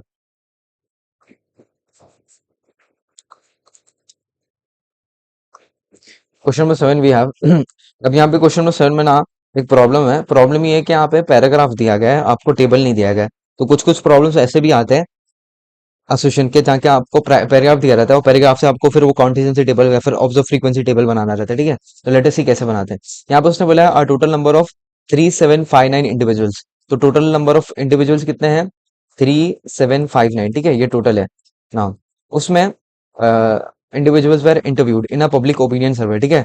तो 3759 इंडिविजुअल्स का जो इंटरव्यू लिया गया था, एक कोई तो पब्लिक ओपिनियन के लिए कि भाई मोदी सही है कि नहीं है, था मे बी लिया रहेगा ऑन अ पॉलिटिकल प्रपोजल कि भाई ये बिल सही है कि नहीं, ठीक है। ऑफ देम 1872 वर मेन, ठीक है। तो उसमें से 3759 में से 1872 जो है मर्द हजरात थे, and the rest were women. Rest were women मतलब कि आप अगर 3759 को 1872 के साथ सब्ट्रैक्ट कर दोगे तो वो जो बाकी का रिमेनिंग नंबर है वो वुमेन का होगा, ठीक है। तो यहाँ पे एक्सप्लिसिट तरीके से नहीं दिया गया है, तो बट अंडरस्टैंडेबल है, ठीक है। तो अगर आप 3759 को 1872 के साथ सब्ट्रैक्ट करते हो तो आपको जो नंबर आएगा वो आएगा, कितना आएगा भाई, 1887। 1887, ठीक है। So this is the number of womens, ठीक है। Now our total number of 2257 individuals very in favour, ठीक है। और उनमें से भी 2257 जो थे वो फेवर में थे, ठीक है, वो फेवर में थे। और इसमें दोनों की बात हो रही है, मेन और वुमेन की, दोनों की, ठीक है, मेन प्लस वुमेन। और ठीक है, very in favour, individuals are in favour and 917 were oppose to it. और 917 जो थे वो अपोज थे, ठीक है, अपोज करा था उन्होंने, वो जो भी पब्लिक ओपिनियन था, जो भी बिल था, ठीक है, अपोज में थे, again men plus women. Next up, a total number of 243 men were undecided. अच्छा, इसमें अनडिसाइडेड वाली भी है, अनडिसाइडेड। तो कितने नंबर है, ये है 243। 243 ऐसे भी मर्द हजरात थे, ठीक है, ये मर्द हजरात थे जो अनडिसाइडेड थे, मतलब कि जिन्होंने कोई डिसीजन नहीं बनाया था, नोटा थे, ठीक है, मेन मेन लोग हैं, ठीक है, मेन लोग। हाँ, एंड 442 वुमेन वेर अपोज्ड, ठीक है। और इसमें से 442 वुमेन ने अपोज किया था, ठीक है, अपोज वुमेन। तो लेट से इसको टेबल में कैसे बनाएंगे, ठीक है ना। आपको ना समझना है कि डेटा किसका है।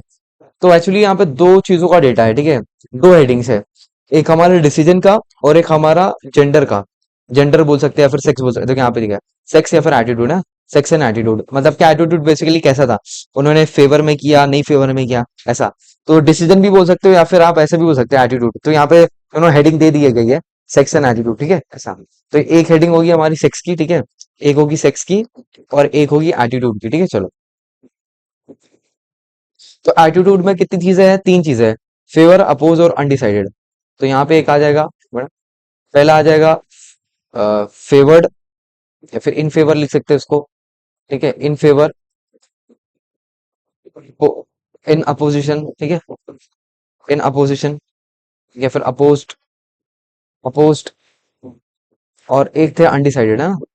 तो जैसे टर्म्स आपको प्रॉब्लम में गिवन है, तो वैसे आप टर्म्स आपको यहाँ पे लिख लेना, ठीक है, अनडिसाइडेड। ये एटीट्यूड था उनका, ठीक है, इंडिविजुअल्स का। और सेक्स कौन कौन से थे, एक थे मेन और एक थे वुमेन, ठीक है, चलो। अब यहाँ पे देखो, और टोटल यहाँ पे लिख देता हूँ टोटल, और यहाँ पर भी टोटल लिख देता हूँ मैं, कहाँ पे, यहाँ पे,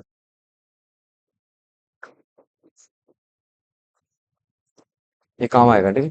यहाँ पर भी टोटल बना देता हूँ, कौन सा, ये हॉरिजॉन्टल टोटल, ठीक है, हॉरिजॉन्टल बोल रहा हूँ, वर्टिकल टोटल। और यहाँ पे हॉरिजॉन्टल, ठीक है, चलो। अब ग्रैंड टोटल तो अपने को पता है, कितना है पता है, ग्रैंड टोटल 3759, ठीक है, मतलब कि ये सब मैन वुमेन और जितने भी इंडिविजुअल सब 3759, ठीक है, ऐसे। वो उसने बोला ना 3759 इंडिविजुअल्स थे, तो टोटल करने पे, ग्रैंड टोटल करने पे 3759 आएगा, ठीक है। जिनमें से मेन जो थे 1872 थे, तो मेन का टोटल कितना आएगा 1872, और वुमेन का टोटल कितना आएगा 887, ठीक है, 1887, ठीक है ना।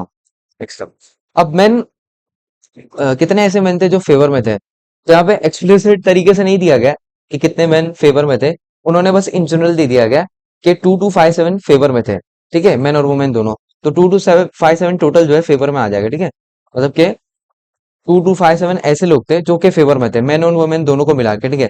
तो जब दोनों का सम करोगे तो इतने लोग थे जो फेवर में थे, ठीक है, ऐसा। बिकॉज यहाँ पे भी मेन और वुमेन का डेटा ऐड होगा, तो ये फेवरिज्म वाला डेटा आ जाएगा, ठीक है। हाँ, अपोजिशन वाला डेटा कितना है, मेन और वुमेन का 917, तो यहाँ पे टोटल कितना आ जाएगा 917, ठीक है, अगेन मेन और वुमेन का, ठीक है। अब बट अपने को वेन मेन और वुमेन का एक्सप्लिसिट तरीके से नहीं मतलब के इंडिविजुअल डेटा नहीं पता है, अपने को टोटल पता है दोनों का, कि भाई अपोजिशन में इतने थे इंडिविजुअल्स, ठीक है ना। उसके बाद मेन का अनडिसाइडेड का पता है, ठीक है, दैट इज 243, तो यहाँ पे 243 आएगा, ओके।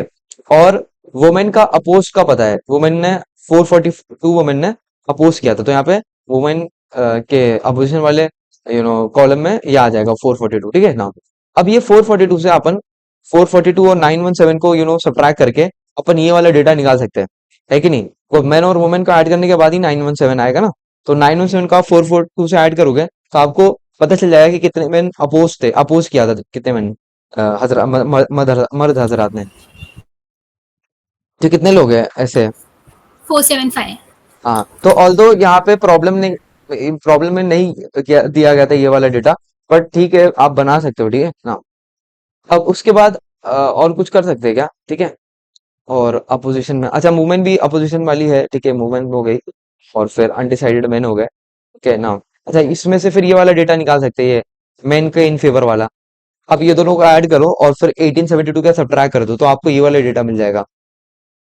इन फेवर वाला, मतलब कि मेन कितने फेवर में थे?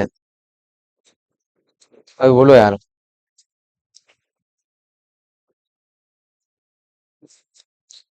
हेलो। 1154। 1154, ठीक है चलो।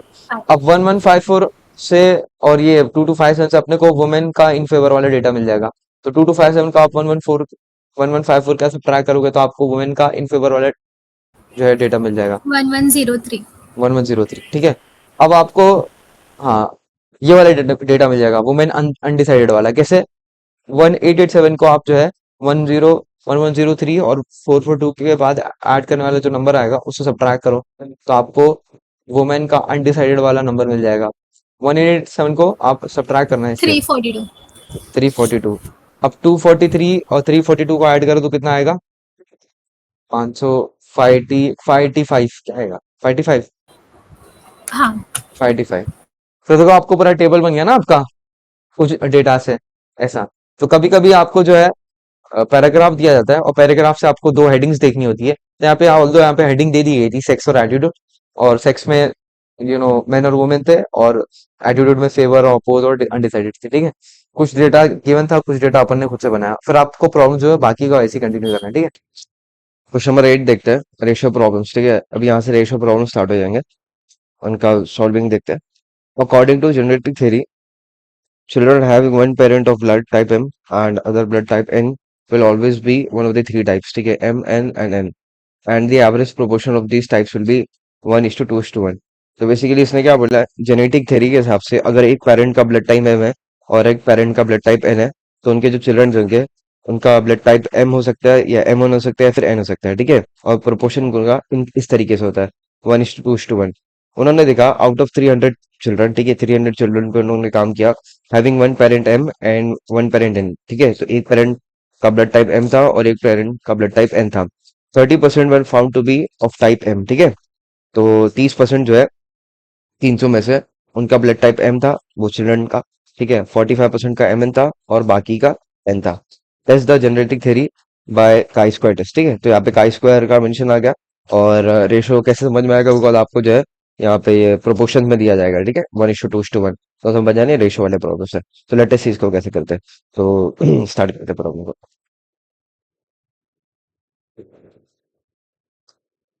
Solution, we have first of all null hypothesis.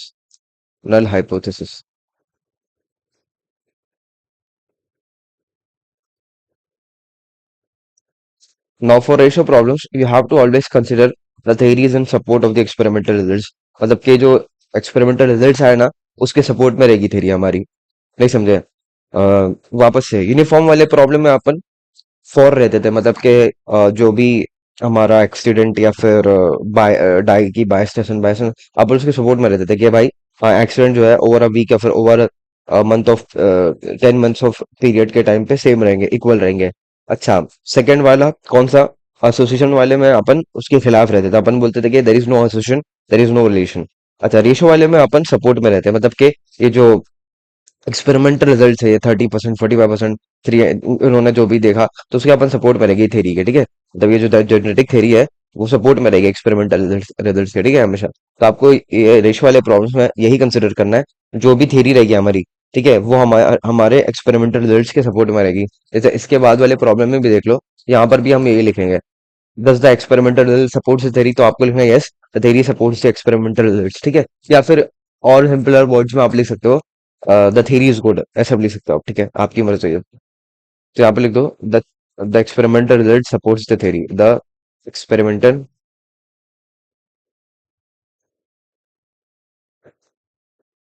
Experimental results supports the theory, ठीक है, experimental results support support the theory, supports theory, support the theory. So ये रेशो वाले प्रॉब्लम जो है थ्योरी के सपोर्ट में रहते हैं, ठीक है ना। अल्टरनेट हाइपोथेसिस का जो है तो हो जाएगा alternate hypothesis,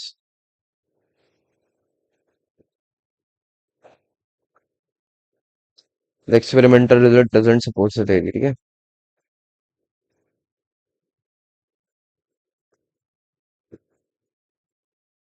doesn't doesn't supports the theory, ठीक है, डजंट सपोर्ट्स द थ्योरी।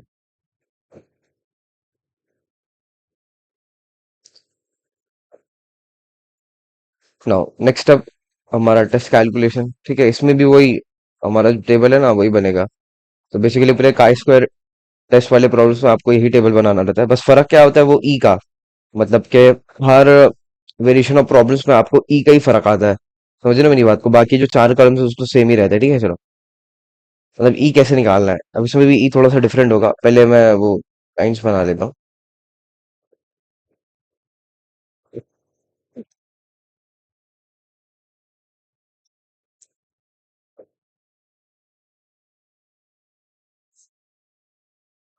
ठीक है, यहाँ पे एक लाइन बना लिया और इसको भी मैं कॉपी कर लेता हूँ।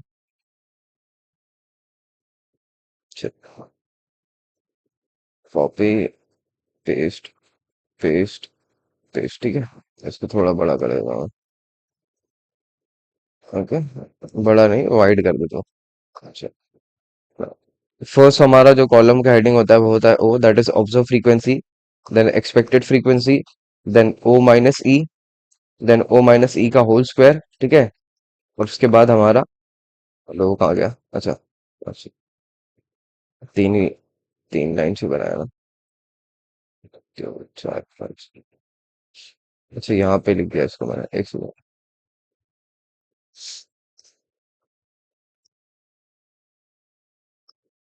ओ माइनस ई का होल स्क्वायर और ओ माइनस ई का होल स्क्वायर अपॉन ई, ठीक है। तो आपके पांच कॉलम्स बनते थे, इसमें भी वही बनाना जो उससे पहले करते हैं ना। ऑब्जर्व फ्रीक्वेंसी आपको प्रॉब्लम में प्रोवाइड की जाती है। अभी आपका ऑब्जर्व फ्रीक्वेंसी ये है, मतलब कि 300 चिल्ड्रन में से उन्होंने देखा कि 45% जो थे वो थे ब्लड टाइप ऑफ एन, है ना, having one parent M and one parent N. 30% were found to be, अच्छा 30% है, 30% were found to be of type M. तो मतलब 30%, किसका 30%? 300 का। तो अपने को वो जो परसेंटेज है ना उसको एब्सोल्यूट वैल्यू में कन्वर्ट करनी पड़ेगी। तो यहाँ पे 30/100, ठीक है, इंटू 300। तो अपने को एक्चुअल वैल्यू मिल जाएगी, तो ये 90 होगा, ठीक है। तो 90 चिल्ड्रन ऐसे होंगे जिनका जो ब्लड टाइप जो है एम होगा, ठीक है, 45% ऑफ एम एन। और 45 को भी आपको जो है एब्सोल्यूट में कन्वर्ट करना है, तो 45/100 इंटू 300, बिकॉज हमारा 300 जो है टोटल नंबर है ना, तो ये कितना होगा, 45 3 135, ठीक है। तो 135 children will be of blood type M N, ठीक है, एंड रेस्ट ऑफ, है ना, and remaining of type N. तो रिमेनिंग में तब समझ जाओ, 30 और 45 को ऐड करें तो कितना बनेगा, 75। तो हाँ 75 बनेगा। तो 75 में से अगर आप 100 सब्ट्रैक्ट कर दो तो आपको कितना मिल जाएगा, 25 मिल जाएगा। तो 25% जो है आपके टाइप एन के रहेंगे। तो 25% को भी आपको जो एब्सोल्यूट वैल्यू में कन्वर्ट करना है, तो ये जगह 25/100 इंटू 300, ये होगा 25 3 75, ठीक है। चलो, अब इनका भी अगर आप टोटल करोगे ना तो you must be getting 300 only, ठीक है। 90 और 135 प्लस 75 करोगे तो कितना होगा, 210 होगा। 210 और 90, 310। तो इनका भी टोटल जो है आपको 300 ही आएगा, ठीक है। इनका भी टोटल जो है आपको 300 ही आएगा, और आना ही चाहिए वैसा भी, ठीक है। चलो, तो आपको, बिकॉज यहाँ पे ऑब्जर्व फ्रीक्वेंसी जो थी परसेंटेज में थी, तो अपन ने इसको एब्सोल्यूट वैल्यू में कन्वर्ट कर दिया, ठीक है। और यहाँ पर भी आपको यही सब करना है। इसको थोड़ा सा बड़ा कर देना, मतलब जब भी ऐसे प्रॉब्लम्स आए ना जिसमें परसेंटेज में है तो आपको कन्वर्ट करना पड़ेगा इसमें एब्सोल्यूट वैल्यू में।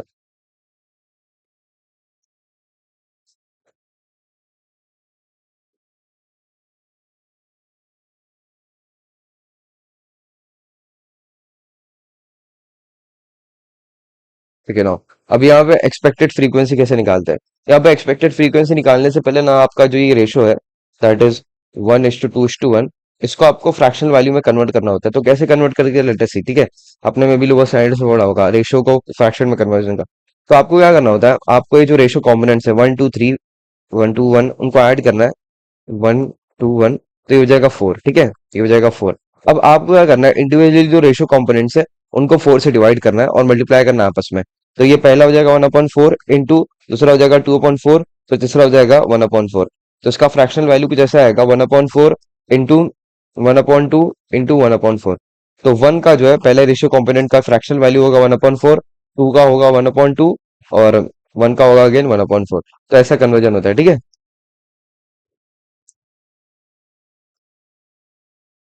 तो अपने को तो सिर्फ इससे मतलब है, ये 3 वैल्यू से, ठीक है, आप देख लेना बाद। तो एक्सपेक्टेड फ्रीक्वेंसी कैसे निकालते हैं अभी देखो। एक्सपेक्टेड फ्रीक्वेंसी ऐसे निकालते हैं, बिकॉज अभी अपन 30% का करें ना, है ना, 30% वाले का मतलब कि ब्लड टाइप एम का, और ब्लड टाइप एम का रेशियो कंपोनेंट 1 है ना, बिकॉज एम एन ऐसा रेशियो देगा, ये एम का है, ये एन एम एन का है, और ये एन का है, ठीक है। तो एम का परसेंटेज कितना था, 30, है ना, और 30 का फिर अपने को यहाँ पे एक्सपेक्टेड फ्रीक्वेंसी लिखना है। तो एक्सपेक्टेड फ्रीक्वेंसी ऐसे लिखते हैं, आपको क्या करना है, वो जो पहला रेशियो कंपोनेंट था उसका जो फ्रैक्शनल वैल्यू था, दैट इज 1/4, उसको आपको मल्टीप्लाई करना है ग्रैंड टोटल से। ग्रैंड टोटल कितना है, 300 ना, तो 300 से आपको मल्टीप्लाई करना है, तो ये हो जाएगा कुछ 300/4। एक मिनट ना, हाँ, तो यहाँ पे आपको जो है 300, यार हाँ ठीक, 300/4 कितना हो जाएगा, 75, ठीक है, 75 नाउ। फिर उसके बाद आपको जो है किसका करना है, ये सेकेंड रेशियो कंपोनेंट का, 2 का, मतलब कि एम एन टाइप का, ठीक है। तो इसका फ्रैक्शनल वैल्यू क्या था, 1/2, तो 1/2 को फिर अभी आपको ग्रैंड टोटल से मल्टीप्लाई करना है, 1/2 को ग्रैंड टोटल से 300 से, तो ये तो 150 आ जाएगा, ठीक है। और लास्ट वाले का भी वो आएगा, जो पहले वाले का आया था, 1/4 × 300, दैट इज 75। तो इसका भी टोटल आपको जो है अगेन 300 मिलेगा, 75, 150 और 75 का, ठीक है। देखो इसका भी टोटल आपको वही मिलना चाहिए, ठीक है। तो ये रूल्स है, ये आपको फॉलो करने चाहिए, ठीक है। आपको ये वेरिफिकेशन करना है। अब यहाँ पे ओ माइनस ही करना है, 90 माइनस 75 करे तो कितना होगा, -15 होगा। 135 माइनस 150 करे तो -15 होगा। 75 माइनस 75 करे तो 0 होगा, ठीक है, ऐसा। अब ओ माइनस ई का होल स्क्वायर करे तो इसका स्क्वायर करे तो ये हो जाएगा 225, इसका भी हो जाएगा 225, एंड ये तो 0 होगा, ठीक है ना। 225 डिवाइडेड बाय 90, क्या पहला 90 था, 75, ठीक है, 75, then 225 divided by 150, and last का 0, ठीक है। ना you have to put this thing in your calculator, तो आपको जो है काई स्क्वायर की वैल्यू मिल जाएगी, 225 divided bye 75 plus 225 divided by 150, तो आपको कुछ आएगा 4.5 समथिंग, ठीक है, 4.5। तो 4.5 is our test calculated value. Now we have to write LOS and degree of freedom. LOS is denoted by alpha.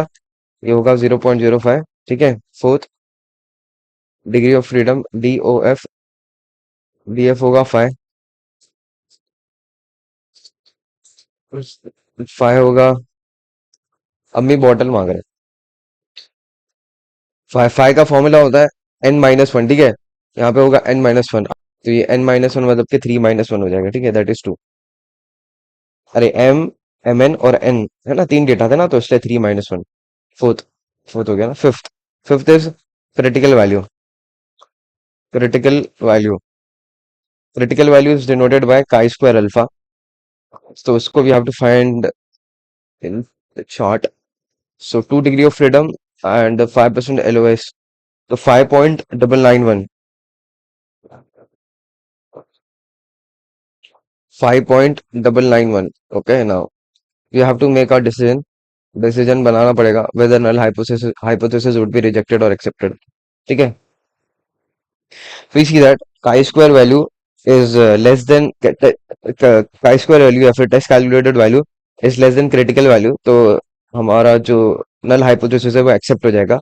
तो डिसीजन जो है अपने को, तो अपने को नल हाइपोथेसिस को एक्सेप्ट करना पड़ेगा, तो यहाँ पे लिखूंगा डिसीजन एक्सेप्टेड।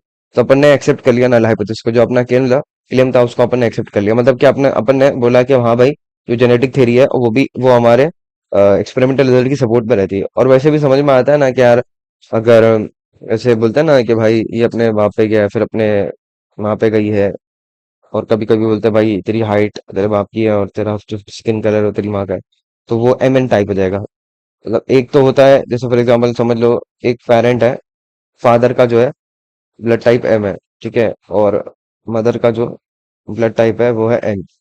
तो या तो पूरा पूरा फादर का आ जाएगा, ठीक है, ये डोमिनेंट जीन आ जाएगी पूरे फादर की, ठीक है, और माँ की रिसेसिव रहेगी, या तो पूरी माँ की आ जाएगी, या फिर दोनों का जो है कुछ कॉम्बिनेशन आएगा, ठीक है। मतलब कुछ ट्रेड्स M के रहेंगे, कुछ ट्रेड्स N के रहेंगे, ठीक है, ऐसा। तो ये वैसे भी होता ही है, ठीक है। और वैसे भी आप देख सकते हो, हमारी जो ऑब्जर्व फ्रीक्वेंसी थी और जो हमारी एक्सपेक्टेड फ्रीक्वेंसी थी उसमें कुछ ज्यादा फर्क नहीं आया है।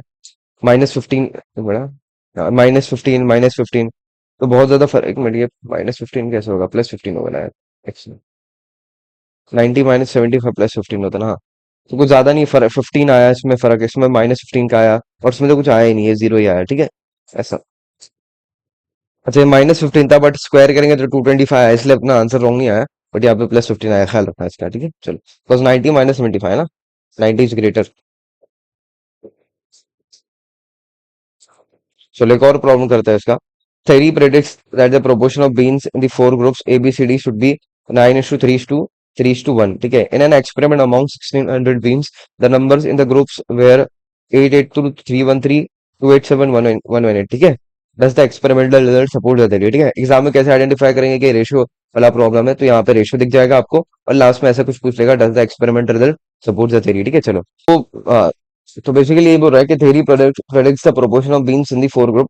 तो लोग ने जो four groups A B C D में उनका प्रोपोर्शन दिया, और जब उन्होंने एक्सपेरिमेंट कंडक्ट किया, तो जो बीन्स का नंबर था फोर ग्रुप्स में, कुछ ऐसा आया था, 882, 313, 287, 118। तो लोग ने ये बोला कि जो हमारा एक्सपेरिमेंटल रिजल्ट है, मतलब ये जो रिजल्ट आया 600 बीन्स का है, मतलब कि जो चार ग्रुप्स बटे थे, 882, 313, 287 और 118, ये जो रिजल्ट आया वो क्या हमारी थ्योरी को सपोर्ट कर रहा है, मतलब हमारा प्रोपोर्शन जो है वो इससे मैच कर रहा है कि नहीं कर रहा है, वही सब एक्चुअली चेक करना पड़ता है, ठीक है। तो वही चेक करते हैं इसमें भी, ठीक है।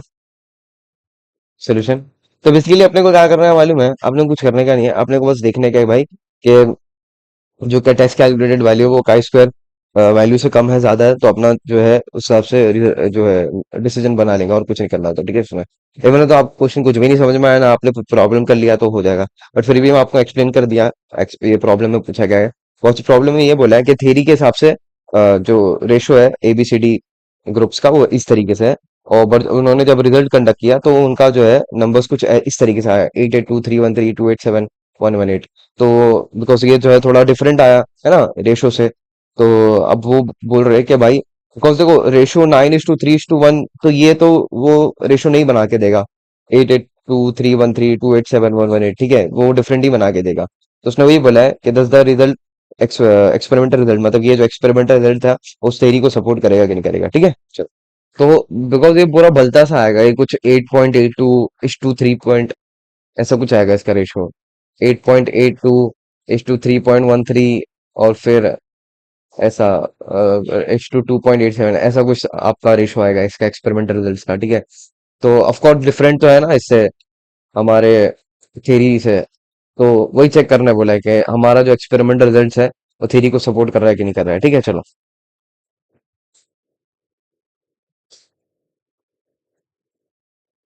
सोल्यूशन करते हैं। First is null hypothesis. Null hypothesis, ठीक है, null hypothesis. So null hypothesis in ratio problem is always the theory is the experimental result is in the support of the theory. ठीक है, the experimental result supports the theory. The experimental results supports the theory. Result results supports the theory. ठीक है, supports the theory. Supports the theory. और alternate hypothesis क्या होगा? Isn't support. Doesn't support. ठीक है, alternate hypothesis, the experimental results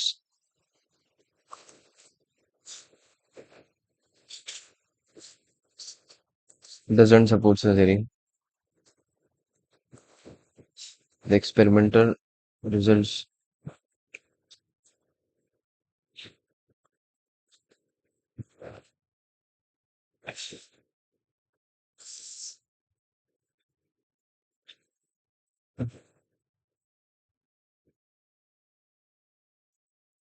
doesn't supports the theory.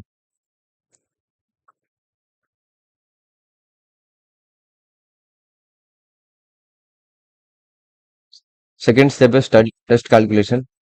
Test calculation.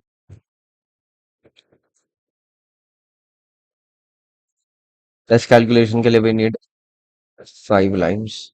Obviously,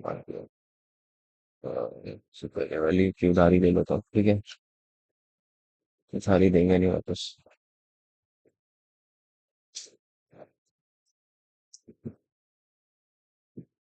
1 2 3 4, हाँ 4, ठीक है।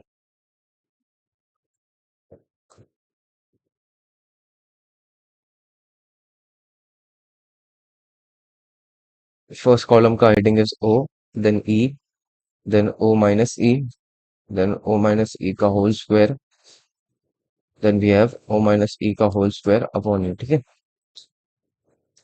ओ, ऑब्जर्व फ्रीक्वेंसी हमारे को प्रॉब्लम में प्रोवाइड की गई है, इस बार परसेंटेज में नहीं है, डायरेक्ट एब्सोल्यूट वैल्यू दिया गया है, 882 313 287 और 118, ठीक है। 882 313 287 एंड 118, ठीक है। चलो, अब आपको एक्सपेक्टेड फ्रीक्वेंसी मैंने आपको बनाना सिखाया था इसमें, रेशो प्रॉब्लम्स के लिए। तो आपको अगर इनको ऐड करना है, तो इनको ऐड करोगे तो आपको 6 + 1 कितना हो जाएगा, 10, 16 आएगा, ठीक है। इनको ऐड करने के बाद अब 16 को आप जो है इंडिविजुअल डिवाइड करना है रेशो कॉम्पोनेंट से। पहला होगा 9/16, ठीक है। पहला होगा 9/16, फिर उसको ग्रैंड टोटल से मल्टीप्लाई करना है, तो इसका ग्रैंड टोटल 600 है। तो इसकी वैल्यू कितनी आएगी भाई, इसकी वैल्यू आएगी कुछ 900, ठीक है, 900 आ जाएगी। फिर 313 के लिए करना है, तो ये हो जाएगा 3/16, ठीक है। 3/16 इंटू कितना, इसके तो और पता नहीं, 316 इंटू 1600, तो ये कितना आएगा, ये आएगा 300, ठीक है। फिर उसके बाद अगेन हाँ, 3/16 है, 3/16 इंटू 600, 1600, तो ये भी 300 आएगा। और लास्ट में फिर 1 है ना, तो फिर 1/16 इंटू 1600, सो ये भी, ये जो है 100 आएगा, ठीक है। सो वही करना है आपको जैसे इससे पहले किया था, इनको ऐड करना है, इनको ऐड करने के बाद आपको 16 आएगा।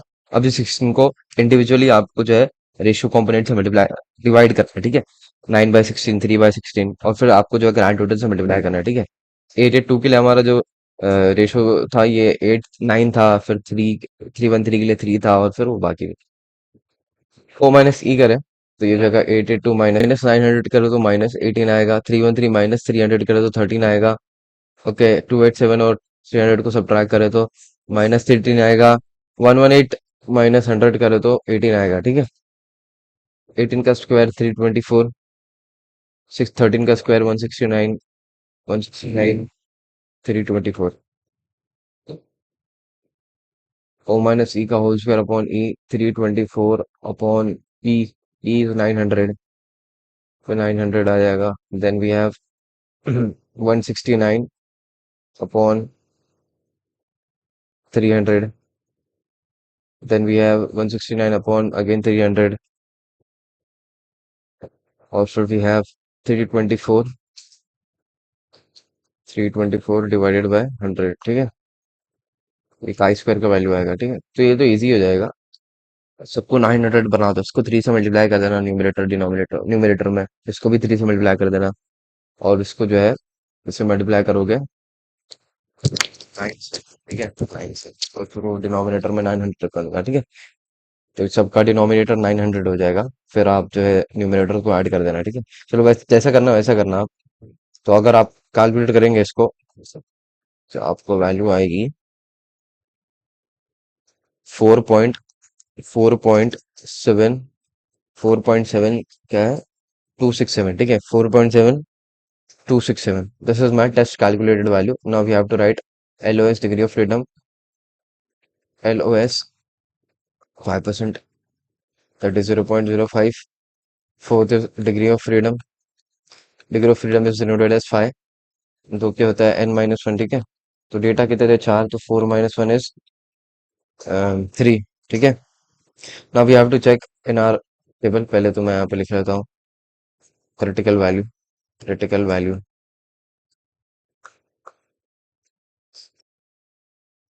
काई square alpha, 3 degree of freedom and 5% LOF, ठीक है। 3 degree of freedom and 5% LOS, 7.815, 7.815, 7.815। Now we have to make a decision whether to accept or reject null hypothesis decision. Now we see that test calculated value is less than critical value. So null hypothesis accept हो जाएगा, ठीक है। तो the decision we have to make accepted, क्या accept किया अपन ने, null hypothesis को accept किया। null hypothesis क्या था, null hypothesis था थ्योरी के सपोर्ट्स में, ठीक है, थ्योरी के सपोर्ट में था। The experimental result supports the theory, ठीक है। तो बस आपको लिख देना 10 experimental result, 10 the experimental result supports the theory, ठीक है। जो नल हाइपोथेसिस में यहीं पे छाप लो इसको वापस से, नल हाइपोथेसिस वाला जो सेंटेंस है उसके यहाँ पे आप वापस से चेप देता हूँ यार, एक मिनट। लैसो सेलेक्ट, लैसो, ठीक है। The experimental results supports the theory, experimental result supports the theory, ठीक है। Experimental result supports the theory. So ये आपके रेशियो प्रॉब्लम्स भी हो गए। तो अगेन समराइज करा देता हूँ। इससे पहले वाले प्रॉब्लम में परसेंटेज में था, तो अपन ने इसको एब्सोल्यूट वैल्यू में कन्वर्ट किया था, तो यहाँ पर तो आपको करने की जरूरत नहीं पड़ी। अच्छा, फिर यहाँ पे एक्सपेक्टेड फ्रीक्वेंसी कैसे निकालते हैं? आपको पहले टोटल करना है, रेशियो कंपोनेंट्स का 16 आया, अब उनको जो है फ्रैक्शन में कन्वर्ट करना है। तो 9 का फ्रैक्शन कैसा होगा, मतलब ये 9:3:1 का जो है फ्रैक्शनल वैल्यू कैसे कन्वर्जन होगा? तो आपको जो है 16 को डिवाइड करना पड़ेगा सबके साथ और वो मल्टीप्लिकेशन में डालना पड़ेगा। तो जो 9 है उसका फ्रैक्शनल वैल्यू हो जाएगा 9/16, और उसको फिर आपको मल्टीप्लाई करना पड़ेगा ग्रैंड टोटल के साथ। 3 का हो जाएगा 3/16, और फिर बाकी भी, ठीक है। चलो, फिर वो बाकी का तो आप देख सकते हो। और यहाँ पे अगेन जो हमारी रेशियो के प्रॉब्लम्स होते हैं वो हमेशा थेरी के सपोर्ट्स में रहता है, मतलब कि जो एक्सपेरिमेंटल रिजल्ट्स रहते हैं वो थ्योरी के सपोर्ट में रहते हैं। ऑल्दो यहाँ पे जो हमारे एक्सपेरिमेंटल रिजल्ट्स है और थ्योरी है वो ऑल्दो डिफरेंट है, मतलब कि हमारा जो रेशियो है थ्योरी का वो है 9:3:1, ठीक है। बट हमारा जो एक्चुअल एक्सपेरिमेंट अपन ने जो किया ना उसका जो रिजल्ट आया वो उसका रेशियो डिफरेंट है। अगर अगर आप इसका रेशियो निकालोगे तो ये 8.82 ऐसा रेशियो आएगा, 8.82 फिर H2 2.87 और फिर H2 1.18। तो ऑफकोर्स डिफरेंस है ना, कहाँ ये 9 है, कहाँ ये 8.82 है, कहाँ ये 3 है, कहाँ पे 3.13 है, कहाँ ये 3 है, कहाँ पे ये 2.87 है, कहाँ पे ये 1 है, कहाँ पे ये 1.99। बस इतना डिफरेंस नहीं है। देखो अपन पढ़ते थे उसमें सेकेंड नॉर्मल डिस्ट्रीब्यूशन में there is no significant difference. मतलब कि डिफरेंस सिग्निफिकेंट नहीं है, ऐसा डिफरेंस नहीं है कि जिसको अपने को कलदम करना पड़ेगा, उसको अपन एक्सेप्ट कर सकते हैं। जैसे ये है 9 और ये है 8.82, बहुत ज्यादा डिफरेंस नहीं है। देखो -18 का डिफरेंस है, इसमें 13 का, इसमें -13 का, यहाँ पे 18 का। तो ऐसा डिफरेंस है क्या जिसको अपन कंसिडर नहीं कर सकते क्या? नहीं, इसमें नहीं था ऐसा, इसमें ऐसा डिफरेंस जिसको कंसिडर किया जा सकता है, ठीक है ऐसा। तो इसलिए अपन ने थ्योरी के सपोर्ट में आंसर लिखा, ठीक है।